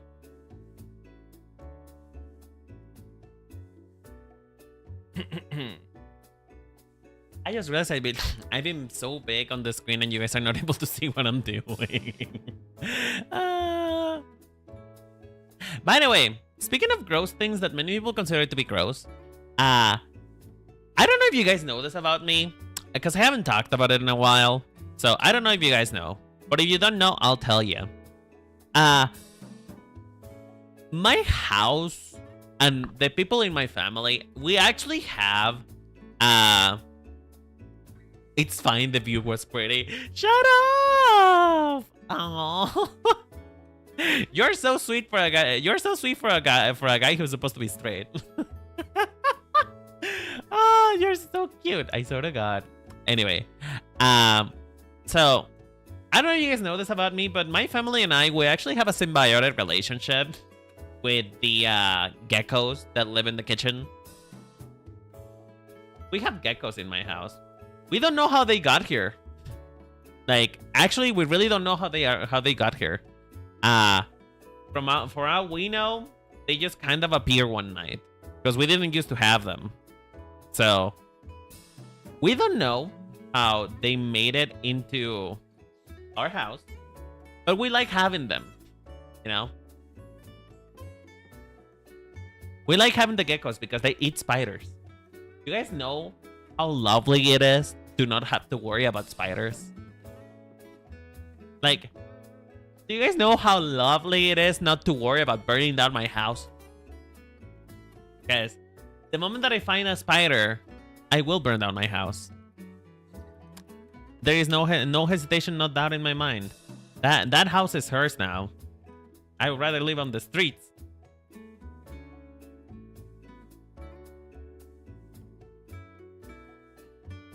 Geckos just show up anywhere. I mean, yeah, I know that they're kind of just like everywhere, but it's not common for people to have them on their house, you know? It's not a common thing. Every time people have stayed over at our house before, and they always get incredibly fucking scared from the geckos. Because they get scared. They get scared because of the geckos. And it's always funny to me because the geckos don't really do anything other than exist. They just exist in the same area as you. But the thing is that they kind of show up unannounced. Like, they live in the kitchen, and God forbid that you're in the middle of the night and you go grab a glass of water, because if you find them, they're gonna be staring at you. They're gonna be staring at you, and I feel like they're judging. I feel like they are talking about each other about how last night I went to have a snack at 4 a.m., you know? And so I get why people get scared when they come to my house and they see them. But they're pretty friendly. They don't really do anything other than exist and eat spiders, you know? And again, that's the biggest pro of having geckos. They eat spiders. Why am I doing this with this brush? I probably shouldn't be doing that with the... I should probably be doing it with the brush that I was already using.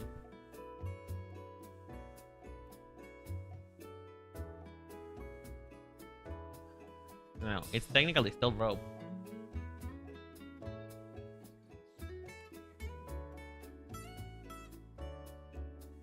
And there you go. That looks a little bit more official. Speaking of mold, my last orange squishy with this malice bit of mold. Do not eat the orange with the mold. Throw it away, Mary. Throw it away. Let it go. You can find more oranges in your life. You can find pretty oranges. There is plenty of orange in the ocean. Let that poor bitch go. Let her die. Let her die. Let her go in peace. You don't need to eat her. It's fine. She will find a lovely husband in the Bahamas or something.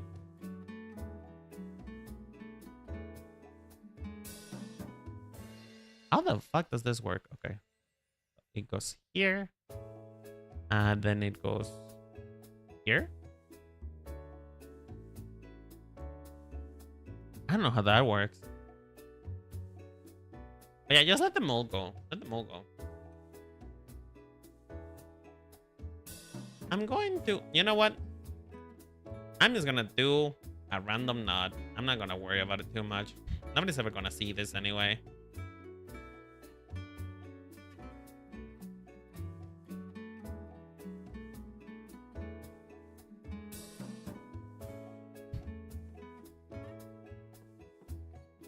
Geckos do even something better. Like what? What do they do? Aside from being pretty and just kind of standing there.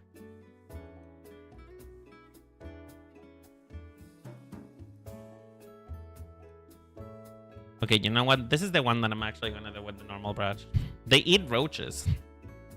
Not mine, they don't. Mine, they don't eat roaches. I don't know what they eat other than spiders.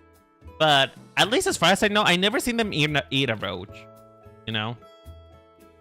And also, hot take, and not really hot, I don't really mind roaches, you know? I'm not a fan of them, but I don't mind them. I think they're fine. I think the problem comes with when people think that roaches are dirty. Roaches are not any more dirty than you know? And fun fact, they're also some of the few animals that don't really spread diseases. Roaches by themselves, they don't really do anything. And they are cleaner than most animals that come out of the sewage. You know? They are not sick. They don't break any illnesses. They just kind of look ugly. You know?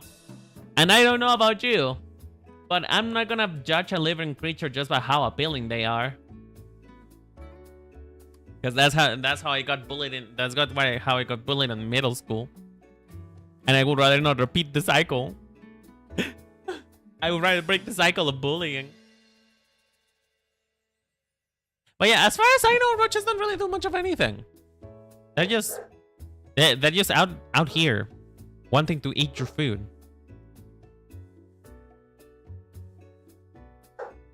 Unless I'm mistaken and roaches actually do carry disease. Do they? Do they carry disease? I actually don't know. I remember hearing something that roaches don't really carry disease, but I may be wrong. I may be wrong. And maybe I am worse than the Vtubers who eat mold.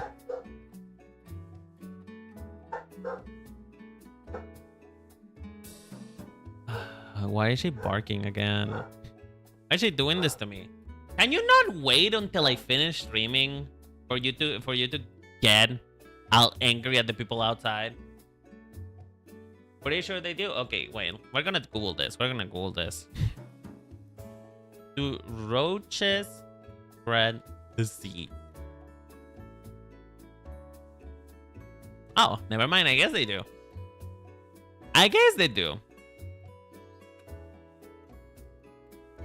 Oh, Salmonella and E. coli. Okay, girl, but okay, listen. Those you can cook off in a stove. You're fine.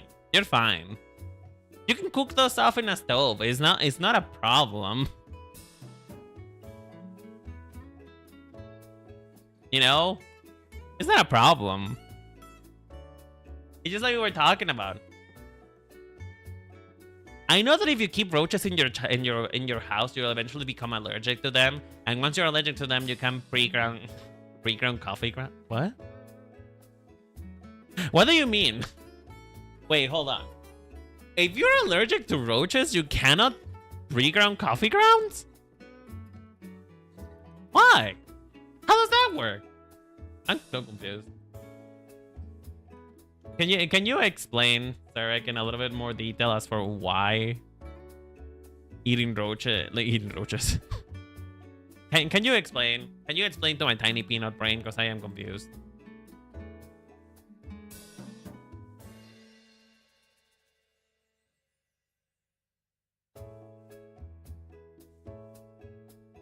How do you?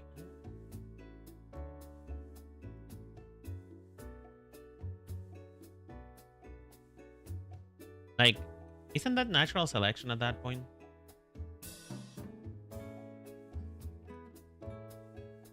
And does it mean that wait?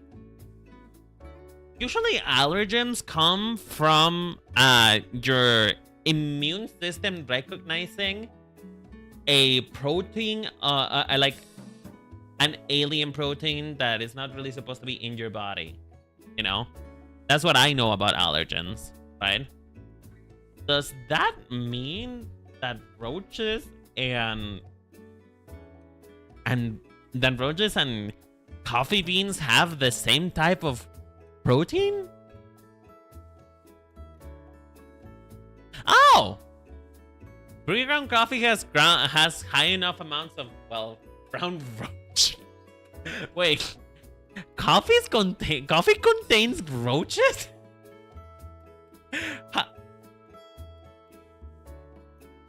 Coffee has roaches? Is that common? Is that a normal thing? Does the government know about this? Does the government know that pre-ground coffee has roaches on it? Does the government know? Do they have ears on that? Are they aware?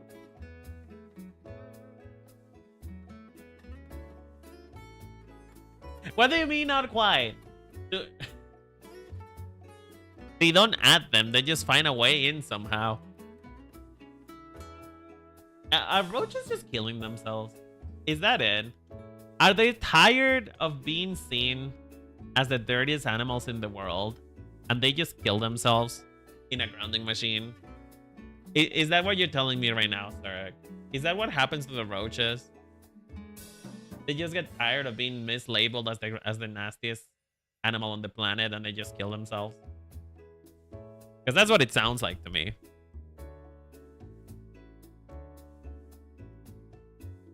You know, I respect people who have decided that they would draw actual rope in a character. I do not have the time nor the patience to do that, but I respect people who do. I respect the hell out of the people who do decide to draw ropes the normal way. I don't, because I do not like it, and I would rather eat a rope.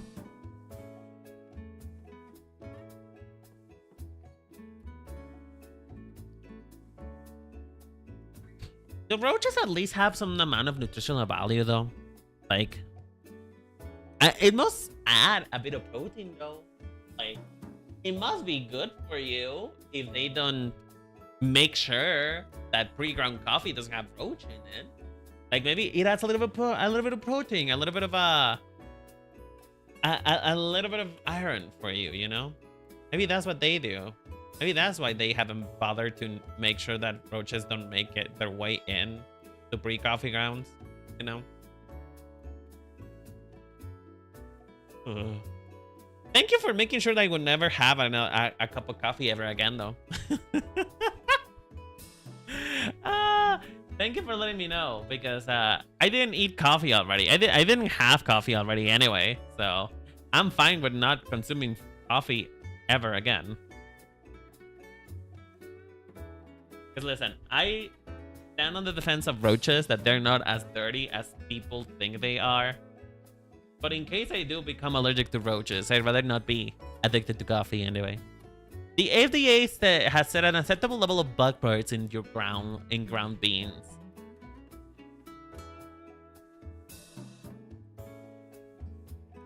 You know what? I'm not even gonna comment on that because I'm pretty sure. Do you guys remember? Do you guys remember that like figure? There was a statistic in some way. I don't know which scientist said this, and I feel oh shit. Which one of you took my coat? Which one of you took my coat? Guys, you gotta pay for that.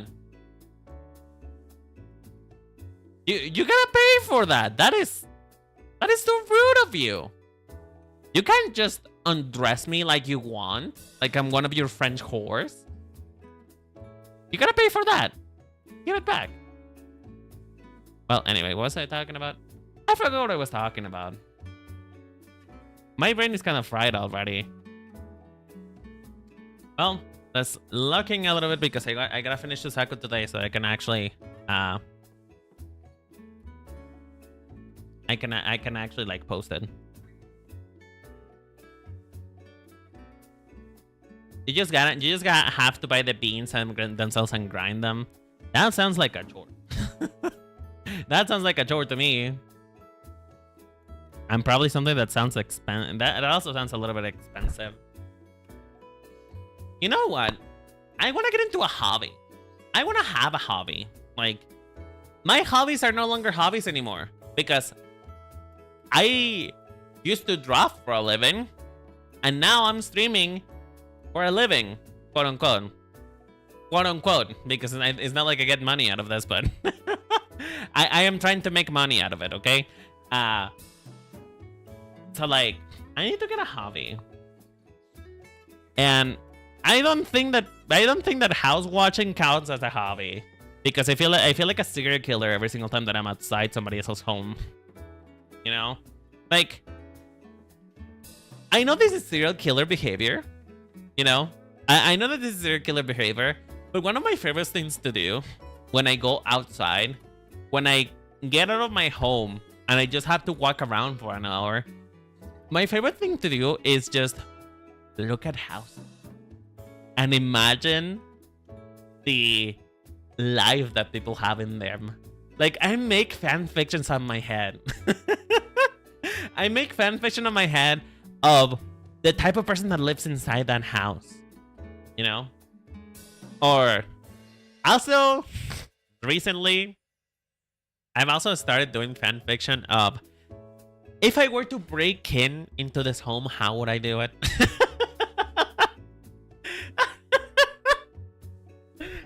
Like, I've been having somewhat of a like intrusive thoughts of like, would I be able to parkour this wall?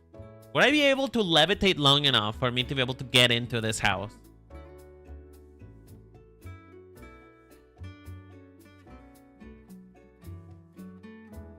Just play The Sims at that point, bro. Well, listen, I don't like The Sims though. That's the funny part. I don't like The Sims, but I do like house watching. I am a very big fan of house watching personally. I know I'm crazy. Listen, I know I'm crazy. Leave me alone.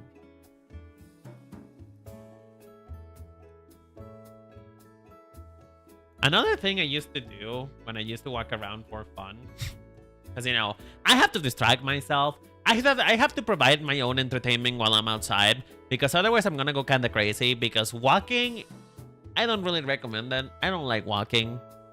Walking is just a thing that you must do to survive, but I'm not really into it, you know? It's not my hobby. Walking is not my hobby. But one of the other things I like to do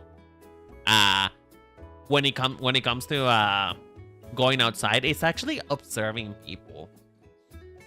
And once again, I know that I sound like a serial killer, but I really like to look at people and look at what they're wearing and sort of figure out who they are, you know?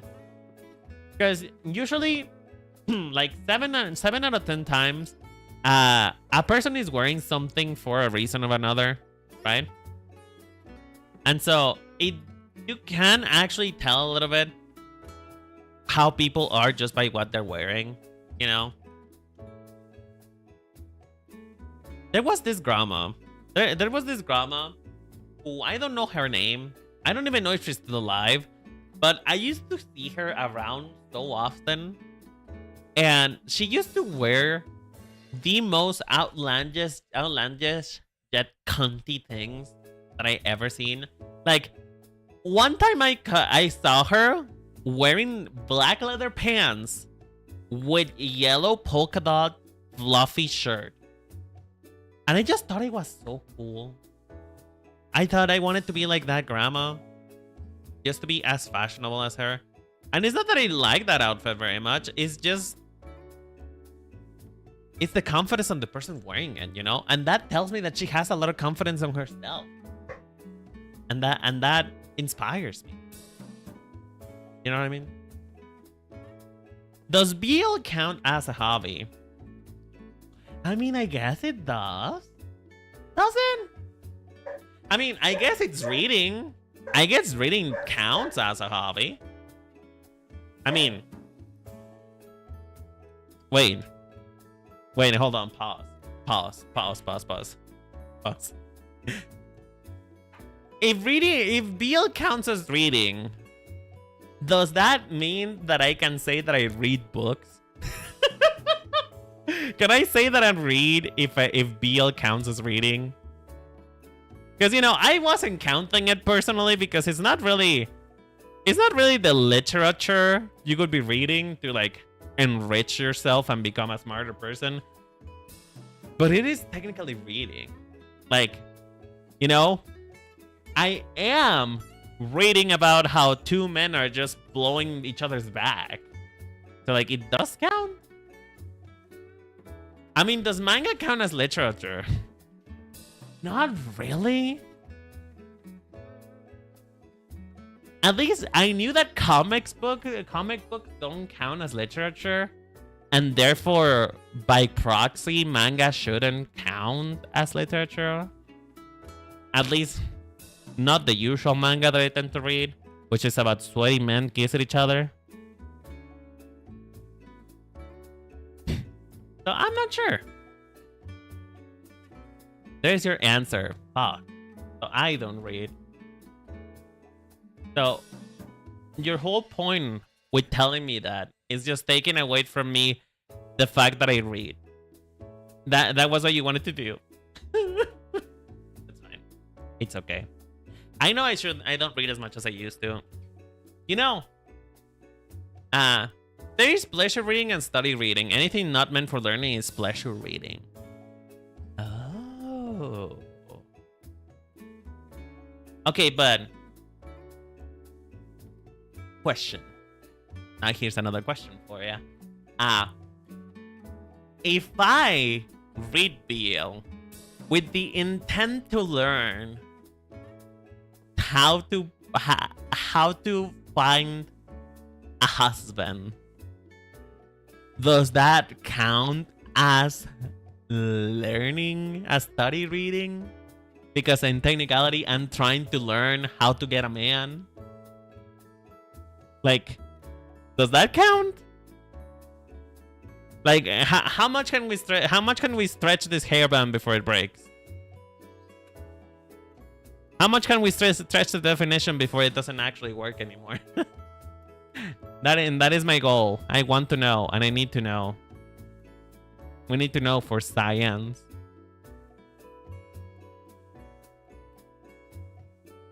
Oh god, this looks horrid. Okay, well, hold on.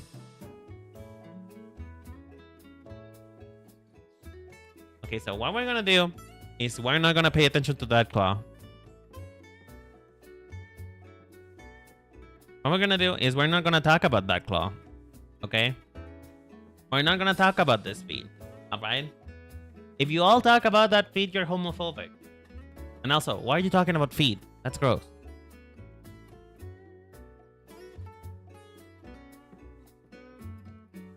I mean, yes, that's kind of study reading, but only after you make progress in the husband. Ah! Do you have to read me that hard, bitch? Do you have to? Do you have to destroy my whole livelihood?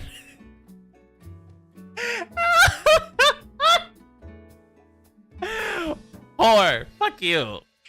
Fuck you too, bitch. Me papeo. Me papeo. Okay. Listen. Okay, listen. Oh, I'm being a book. I'm being a book. You count me as predictable. Oh, okay, I see. Bet you didn't see this coming then. Would you like to help me do progress in the husband front? Would you like to be the first tester on whether or not I can be a good husband, Sarek? I mean, you said that you haven't dated in a few years. Who knows? And listen, I am the best that you can get when it comes to transitioning between being straight and being gay. Honestly, I am the best that you can get. I am the best of both worlds because I am a man, but also I look like this. So like, you know, you're never gonna get a better deal. I'm just saying. I'm just saying. Anyway, enough of being desperate. I'm so tired of being desperate. I'm just being so desperate right now. I just want to find love and a man who would fuck me every once in a while. Is that so much to ask for? Is it too much to ask for a man to give me to break my back every once in a while? I will say though, like, please do not treat me as a whore for saying this. Please do not treat me any different than your other male co-workers who would say this about. So I will say, sex isn't actually all that. I'm gonna be so real. Sex isn't actually all that. Like, sure, it is enjoyable for a moment, but like, after you're done, it kind of just feels gross. Like, I don't know if this is saying something about me. It might be saying something about me. Who knows? But I find that after you're done, it is kind of gross. Like, I don't know if that's the post-nut clarity that many people talk about, but not gonna lie, after the deed is done, whether it's my personal practice or, you know, co-op with another person, whenever I'm playing co-op with another person, whether it's single player or co-op, when it comes to sex stuff, after I'm done, I am kind of depraved. Like, I feel depraved, Linda. I feel just sort of grossed out a little. Like, it feels good in the moment, but after a while, it's just, man, why did I even do all that for? I could have been reading a book. I could have been helping the needy. I could have been doing something much more productive than this. So I don't know. Maybe I'm weird. Maybe I'm weird, or maybe my partners haven't been that good at their job. The ick is a common thing, really? I don't know. It's just like, people make it sound like it's the best thing in the world, and I'm like, no, it isn't. You know what's good? You know what's better than sex? Watching a Rinin live stream. That's better than sex. You know? So like, I don't know what people were painting it to me like it was supposed to be the best thing ever.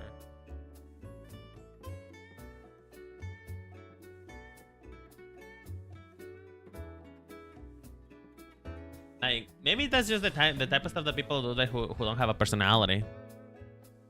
That's longer than sex too, but arguably a little bit too long. And also, hot take, not really a hot take because many people share on this, but hot take, personally, sex doesn't really need to last that long.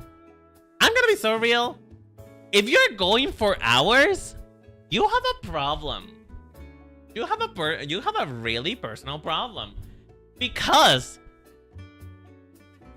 you know, with the most recent partner that I had, it lasted for a little bit too long. And I am like, wrap it up, bitch. Wrap it up. It's about to be an hour. I'm already bored. Wrap it up. It doesn't need to be that long. It doesn't need to be that long. It doesn't need to be as long as a Rinen stream. I can tell you that much.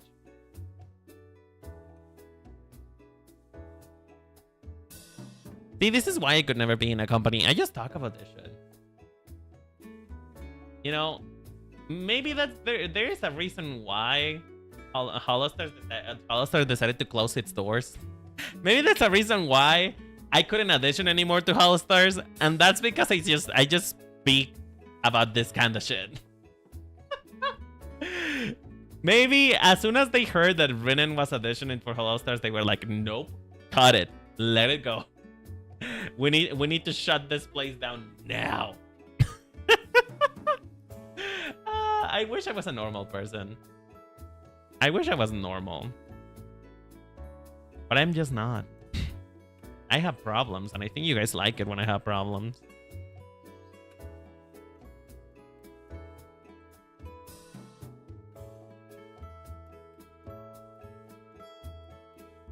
Normal is boring. I mean, am I even the type of wrong that is funny? Because like, my mindset when it comes to all this type of stuff, and you know, the type of entertainment that I bring to the table, is that you guys don't really laugh with me, and you don't laugh at my jokes or the things that I say. You just laugh at my misfortune. I feel like the way that I am funny is that you laugh at my expense, and I am kinda okay with that, personally.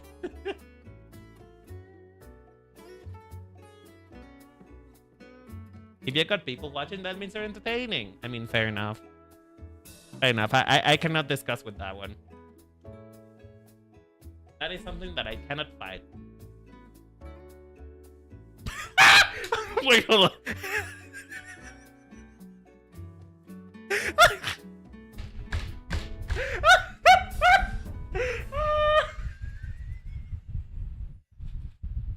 Wait.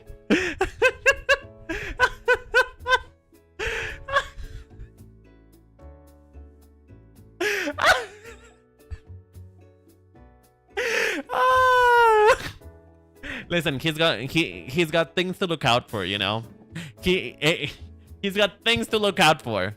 There are things that he needs to watch out for. Okay, we're not gonna laugh at him. You know, we're not gonna laugh at him.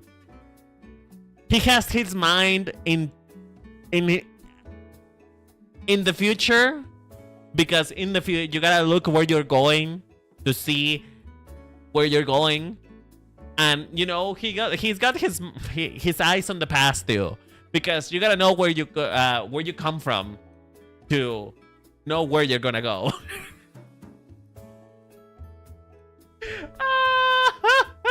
Okay, let's actually fix this.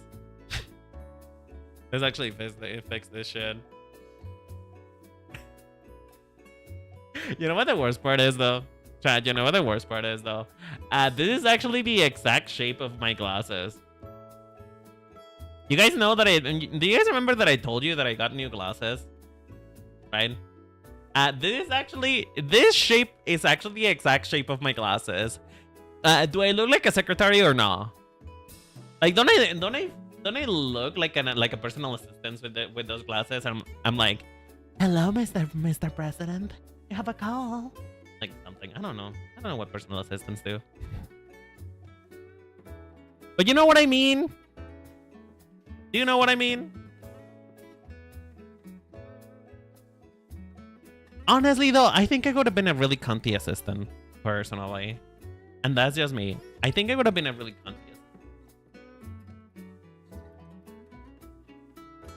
Like, would I have been the eye candy you wanted? No. Would I have organized everything according to color and alphabet? Yeah. Because I like doing that for some reason. That feels really satisfying. Speaking of colors, I just got a memory that feels pretty cringe to talk about. but I'm gonna say it anyway. So back in middle school, I used to be the marker guy. And when I say the marker guy, I mean I had a bunch of pens and markers and color pencils of different colors, right? And you know, I used to be that person, but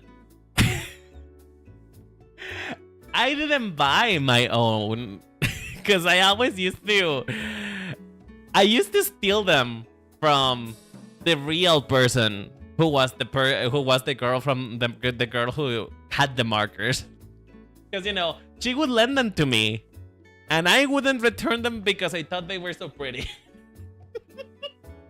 And so I always complained about the people who, the moment I dropped something, it would just instantly vaporize, instantly vanish. You know how when you were in middle school or like elementary, if you drop something on the ground, you better kiss goodbye because you're never gonna see it again?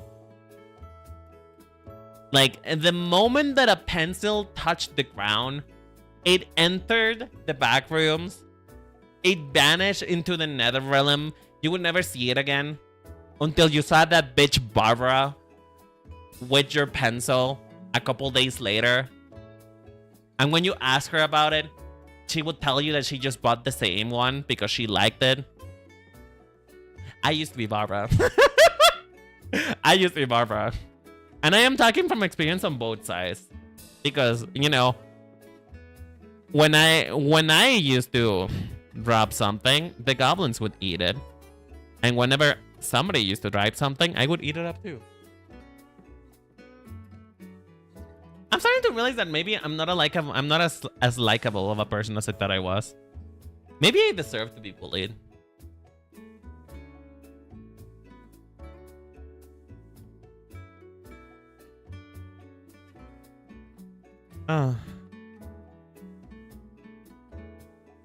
Oh, and speaking of the color pencils, right? Speaking of the color pencils, I remember once, I don't know why exactly, but our chemistry teacher made us write a report that was supposed to be exactly 5 pages long, you know?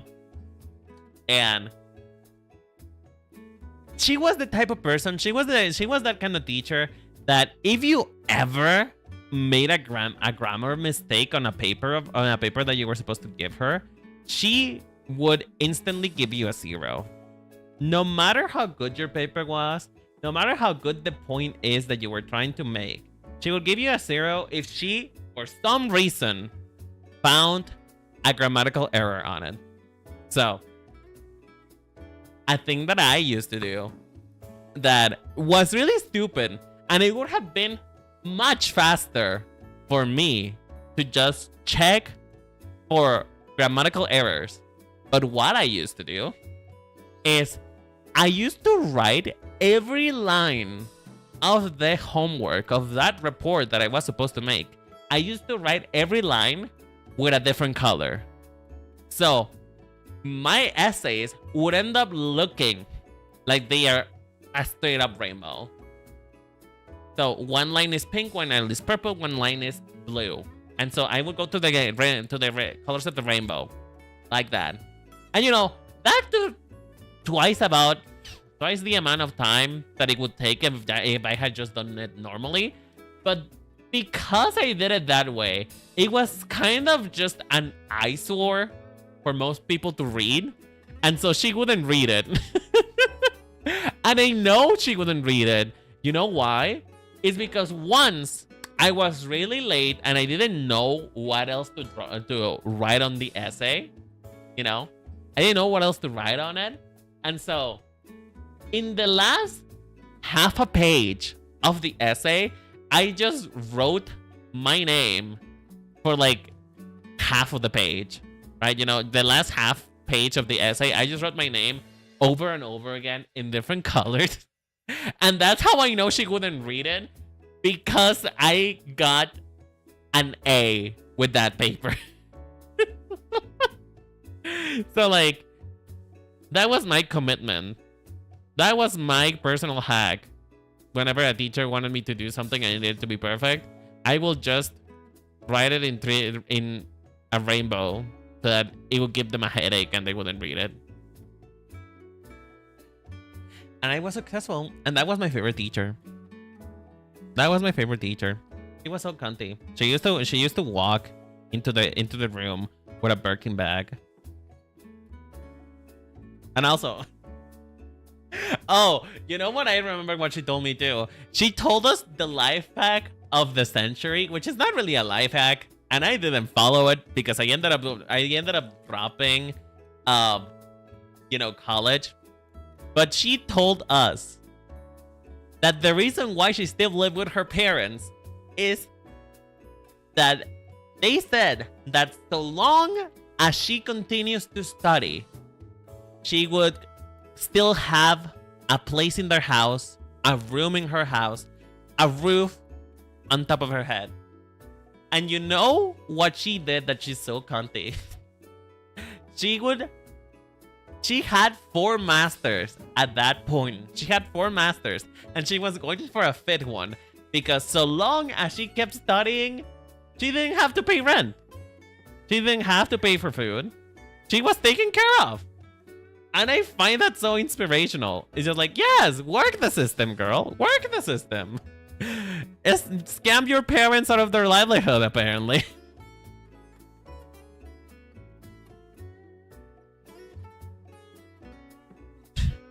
I know, right? It's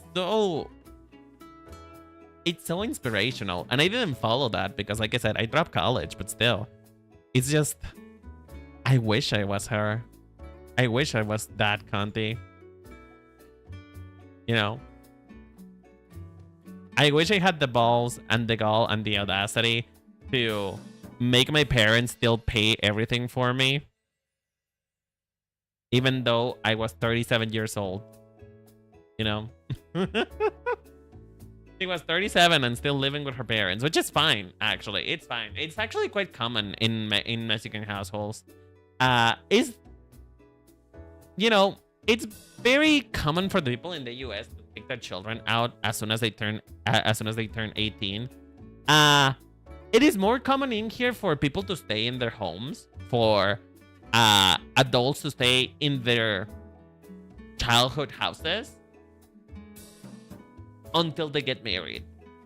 That is the, I don't know if I call it tradition, but that's just the way that most people do things here. You stay at your mother's home until, 1, she kicks you out because she no longer can pay for the home, or 2, until you got a husband or wife. So it is actually pretty common for people to be staying at their houses. This attitude is changing because in this economy, I'm glad for it. I'm glad for it. I'm glad that you guys are not getting kicked out of your houses anymore, because that was stupid and strange. But I wish it was for better reasons, you know? I wish it was for the love and affection of your parents and not because they cannot kick you out anymore. I'm kidding. I know that a lot of you probably do have the love and affection of your parents, but I know that a lot of people, at least a couple years ago still, were getting kicked out of their homes by their parents because their parents no longer wanted to take care of them. You know? Housing is expensive. Why force that burden on them? Right? And also, listen, here's the thing. Here's one reason why my mother actually has no problem by letting stay in this house. Well, number 1, because this is my house, technically. So she cannot kick me out. But second, when the burden just gets lighter, you know? The burden just gets lighter. If you have many people working inside the house, it gets lighter for you to pay for stuff for the house. You know? Like, I know that, for example, when I was working we could afford to buy more stuff, to go to restaurants again. We could actually afford to have ice cream once a week, you know, which I know that's sad. It's sounds sad to say, but we could actually afford it because, you know, we were both two people working on the same house, you know? And that just made life easier. And I feel like if you have your children and they start working as well, you know, you ask them to contribute to the house and they can stay for as long as they want, you know? They don't have to pay rent, just contribute a little. Let's say that they pay the electric bill or something, you know? I live in an Asian household and they are open to whether I stay or go. You know, what I heard from Asian households is that they are open for you to go, but as long as you live nearby them. Is that true? Is that true? That you can only leave your home if you're like 2 blocks away from them? That's what I heard from Asian households, but I'm not sure how true that is.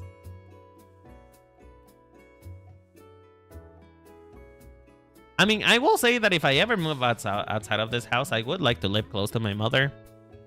I would like to see her. I'm a bit of a mama's boy. I really love my mother.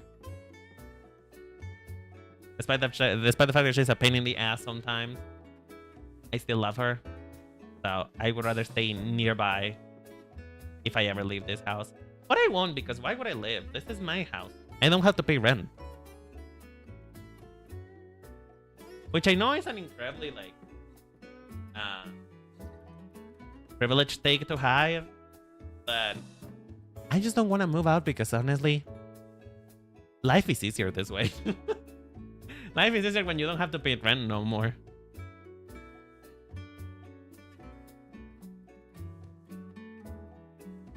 You know, I have to wonder and ask, whenever I tell you guys about my life, do I sound like I'm an entitled rich boy? Because sometimes I feel like it sounds like that. Sometimes I feel like it sounds like I had it too easy and I am complaining too much. You know what I mean? I don't know. Maybe I am. Maybe I do complain too much. Maybe the lady dot protest.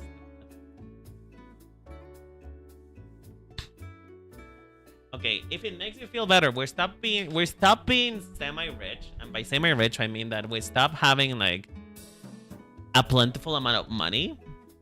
You know, we stop having a plentiful amount of money when I was around like what, 10 years old, because you know the business that we used to have fell over, and now we're a bit more frugal. You know, we're a bit more frugal. Although, me personally, I struggle to understand the concept of money. And, you know, again, not to sound like a rich boy who always gets stuff paid for them, but like, I struggle to comprehend whether something is expensive or cheap, you know? Because there has been times when, you know, we're buying food. Let's say that we're buying a pineapple, right? There has been times in which my mother buys a pineapple and I think that it's expensive, but she says that it's cheap. And, you know, but when we buy just, let's say another fruit, a watermelon, I say that is cheap and she says that's expensive. So I just struggle to understand the concept of what's expensive and the concept of what's actually not, you know, and the concept of what's like costly, you know, because my brain doesn't quite work in numbers, right? My brain doesn't quite work well with numbers. I struggle to comprehend quantities, right? Like, let's talk about like what I used to gain in my job, right? So I used to get paid like 18k pesos. And to me, that was a pretty good amount. It was a pretty good amount per month. I enjoyed it. But my mother kept telling me that was nothing. And I was like, well, shit. So I should ask for more. And when I ask for more, they tell me that's too much. So I am confused. I genuinely don't understand. Oh, another example that I think makes more sense is I struggle to understand how big something is when you present it to me in numbers. Let's say that you're telling me a distance. Let's say that you're telling me that it's like 5 kilometers away. To me, that sounds really close, but it is not. It is not that close. It's a fair bit away from my current location, if you know what I mean. So like, I just don't understand how it actually works. I don't understand how it actually works.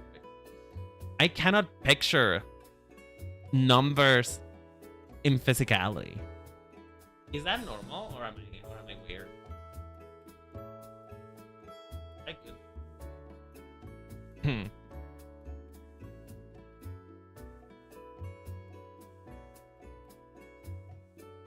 Yeah. Yeah. Yeah. Yeah. Yeah. Yeah. Yeah. Ah. Come on. You know what? Good enough. Good enough. No, actually, it's not good enough. I want it to be better. I want that line to be better. There you go. See, I only had to try it for 114 times. But you know, once you try long enough, you'll get it right. Or you'll die in the process. Either or.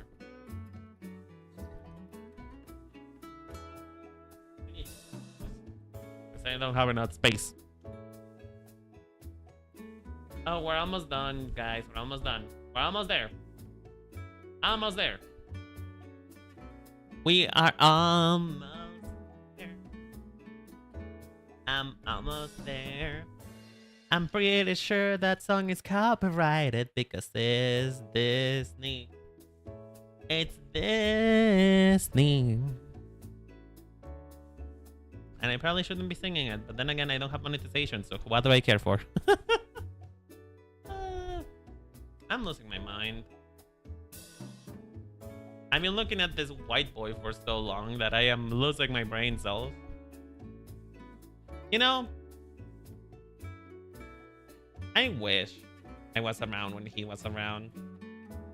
You know, it's just one of those things that you don't really know what you missed until you look, and then you look at it, and then you realize that you wish you were part of it back in the day. Like, let's say that you get into, well, not to go too far away from it. Let's say that you get into VTubers and I graduated, you know? Let's say that I graduated and you find my YouTube channel and you find me really entertaining and fun. And then you see what's the newest thing that I made. And it turns out I haven't made anything in 5 years because I graduated, you know? Maybe because I died or because I joined a company or something. I find it really sad that I wasn't able to be around when he was around. Because he honestly sounded like a delight. It sounded like the exact type of person that I would watch. So, I hope that my little homage is not too... It is good enough for them. I found Mume like 2 months before she left. Oh, that's sad. Oh, that's sad. That's even worse. That's even worse. Because at least when you find them after they are gone, you kind of get the solace that, well, they're gone. So, you know, nothing much that you can do about that. But once you find them before they leave, it's just like, damn. I just found you're already leaving me. How dare? You know? You know? I mean, but right away, this is not to say that Brennan is graduating. Listen, I've been at this for 5 years at this point. I've been at this career for 5 years. At this point, it would be embarrassing if I don't make it. You know what I mean? At this point in time, it would be really embarrassing if I quit now. Like, I have a sunk cost fallacy about this. I have to make it. You know what I mean? Does that make sense?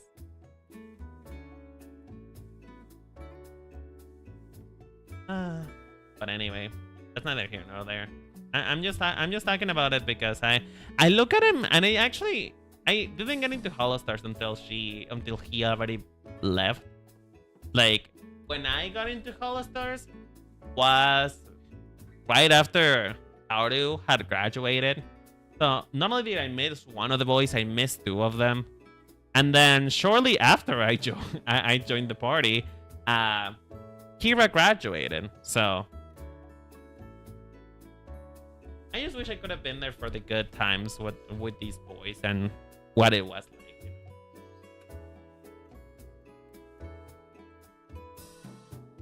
Which is why I'm doing this right now. I'm doing this because I want to show my appreciation for them. And like I said, I believe it's important to not rewrite history, to acknowledge the people who helped to shape the group of boys I love and admire. You know? So I'm hoping that that this little stuff that I'm doing, that it's maybe a little dumb, maybe a little silly. Maybe the drawings aren't that good. But I hope that, you know, it helps people see and gain more visibility for the boys, and it helps them reach their dreams and be better and have a better time.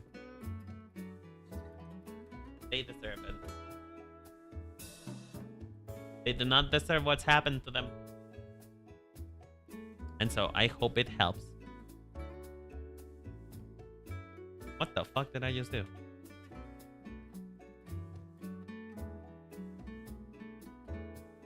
Alrighty. Actually, it probably needs to be a different color. Now that I think about it. I'm gonna make it slightly darker. So, I don't think I'm gonna struggle with the color on this one that much, because I mean it's really simple, honestly. It's really simple coloring, and I'm not gonna be doing all of this complex patterning. Fuck that. He's already a bird. What do you want from me? There's a reason why I made the rope just a solid color. It's because I didn't want to bother too much.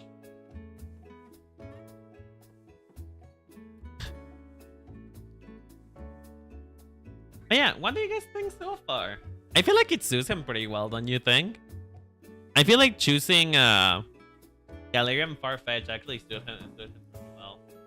It just kinda fits with his vibe. You know?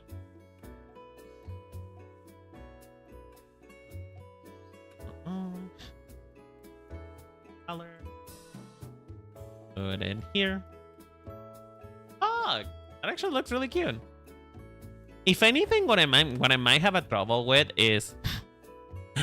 Ooh, wait, hold on. He has these things. I didn't notice these.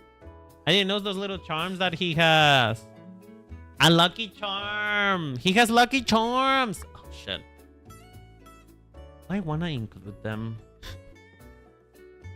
I may want to include them, won't I? Okay, let's finish coloring the rest and then I'll worry about that. Alright. I think I'm gonna make like his belly to be a black color, just to represent the shirt a little. I don't know if Farfetch actually has a division, whether its belly is and where it's not. But my Farfetch will, because I am its maker, and it will obey me. Otherwise, I will be pretty sad about it.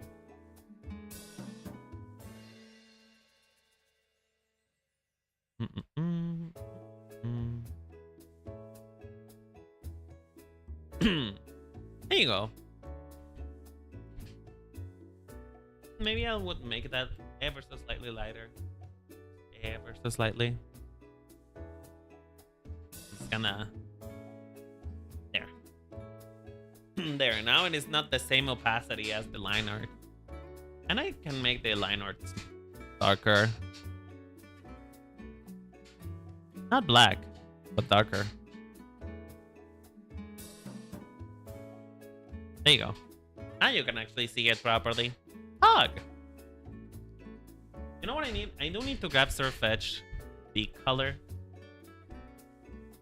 Unless I make it the same color as his skin tone, like I did with Rika. I don't know. I feel like making Rika's beak the same color as his skin tone was kind of like one of the curses things that I ever done in my life. Am I doing it again? Probably. Because I'm not sure what color to do this other than... Okay, actually, it kind of looks good. It kind of looks good. But I don't know. For some reason, doing beaks that pale, even though I know they do exist in nature, doing beaks that pale makes me feel a little bit like they are sick. You know what I mean? Speaking of being sick, my nose is being runny. Oh. It makes me feel a little bit like they're sick. But hey, it worked, didn't it? I mean, it did work, but... I mean, it did work, so I don't know why I'm complaining, but yeah.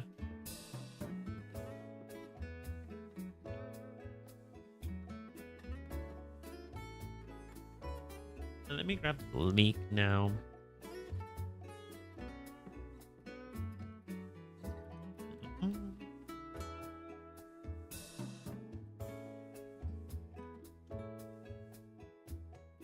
All right. So first, we're gonna take this one. We're gonna do a gradient.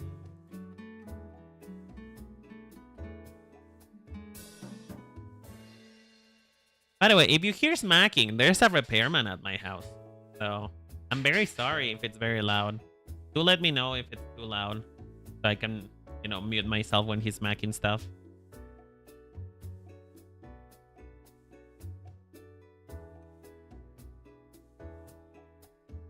Okay, there we go. There we go. There we go. It looks really cute. Oh, I love it. I actually really like it. I actually really like it. Fuck. I mean, I need to reverse it because that it's not the order that I'm doing it, but I think it looks pretty cute, don't you think? I think it looks awesome. Oh, it has a gradient to black. I didn't know that. Okay, so now we gotta do that then. Now we gotta do that. Now we gotta do that.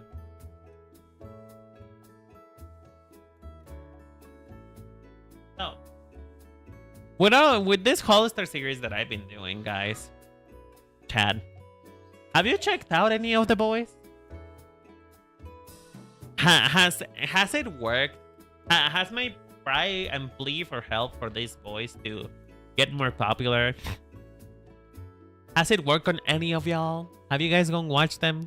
Go catch up with them? You know, enjoy them as they are? Because that's kind of the purpose of what I'm doing. Why I'm doing this. I'm doing it so that they can get more recognition because they deserve it.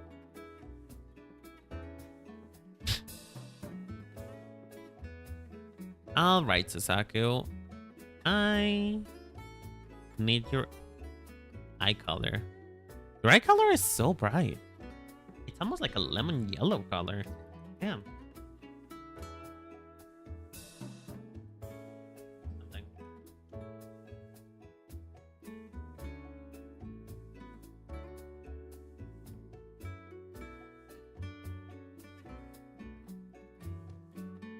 I mean, in this case, that's kind of backward.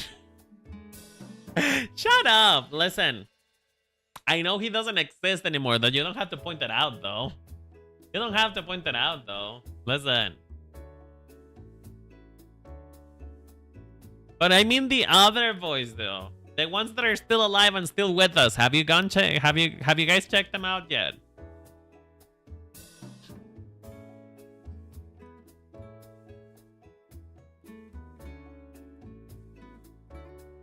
Let me fix this. Let me fix this.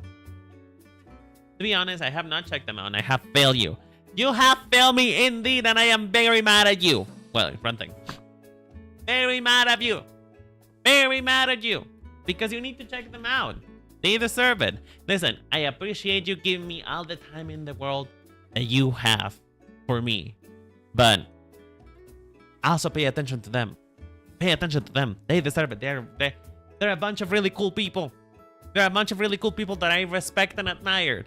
And, you know, despite the fact that Rinen won't be able to be a part of Holostars anymore, he still would like for the people who are in there to get the recognition. Oh shit. If he has a new account where he streams, I go check him as well. He does, actually. He actually does.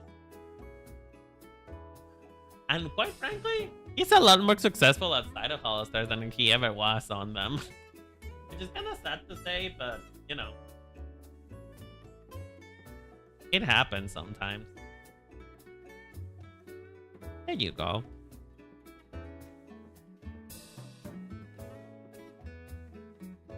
I mean, I watched one of Haka's streams a while ago for like 30 minutes. Does that count? It does count, actually. It does count. Because any amount of time that you can give them is, you know, giving them more exposure. It's giving them more exposure for them to find people who will help, who will give them money, you know? Who will make them this thing be real. Like, just as much as I want to make it real for myself, I want it to be real for them too. You know?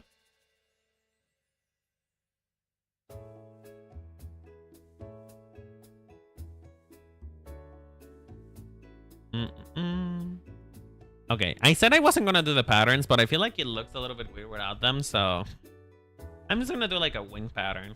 I'm not gonna try and do something too complicated.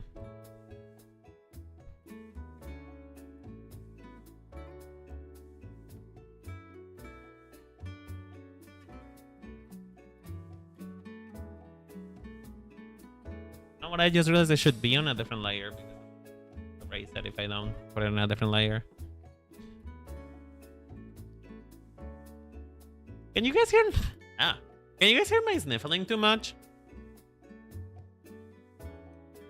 Because if you can, I'm gonna kill myself because I hate it when they sniffle. I feel like I sound like a pig.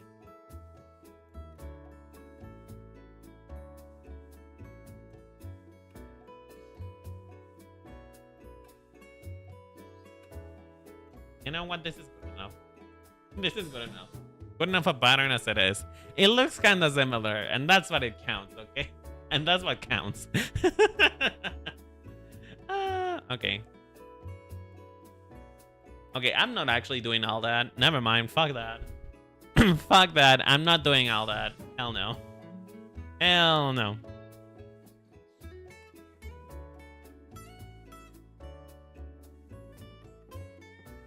Okay. Almost there, guys. Almost there. Don't fall asleep on me. Don't fall asleep on me. He's almost complete. He's almost complete, and then we'll be done with Generation 1 of Holostars, which is very exciting. Because then we get to see my winning son. We get to see my winning son. The person why. We're gonna give him the brow. Oh. I forgot that he has eyebrows. No wonder why he was weird looking. No wonder why he was weird looking. I forgot that it had brows. No wonder. Oh! Thank you for pointing that out. I appreciate it. I completely forgot that he had brows. That he was supposed to have brows. Oopsie.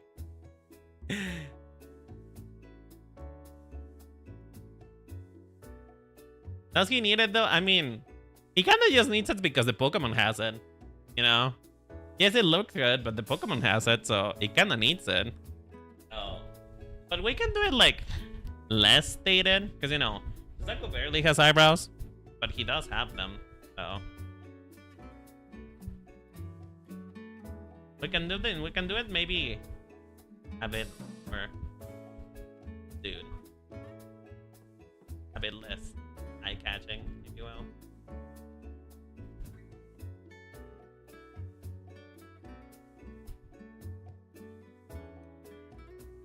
And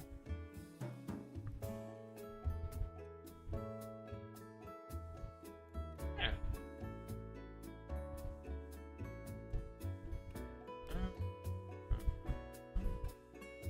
There you go.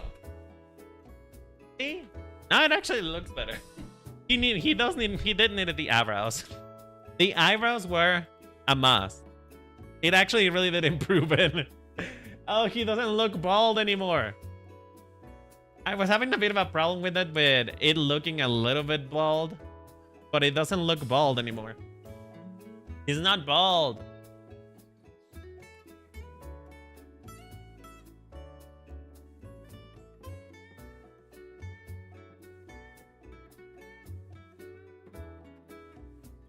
And there.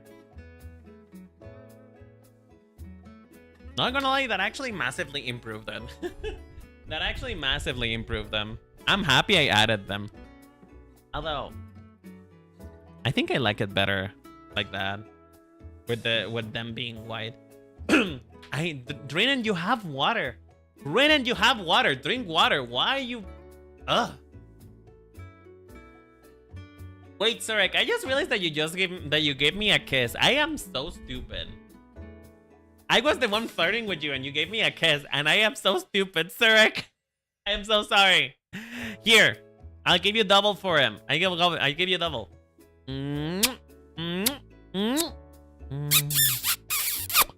Thank you. Thank you for the kiss redeem. I appreciate it. And I am very sorry that I ignored it. For some reason my kiss redeems don't work anymore. I don't see them until way later. So I do apologize for that. I'm being a very bad streamer.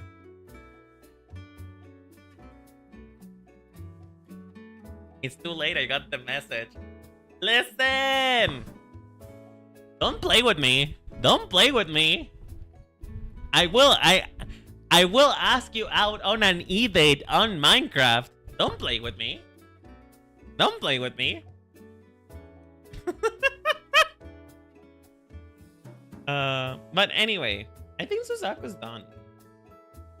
I might do a couple more accessories off camera, but for the most part, I think it's complete.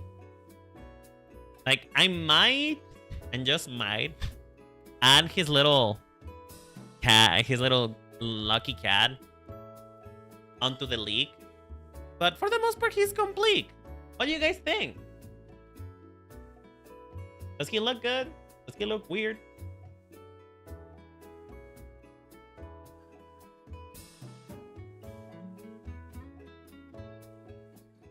And now we do that.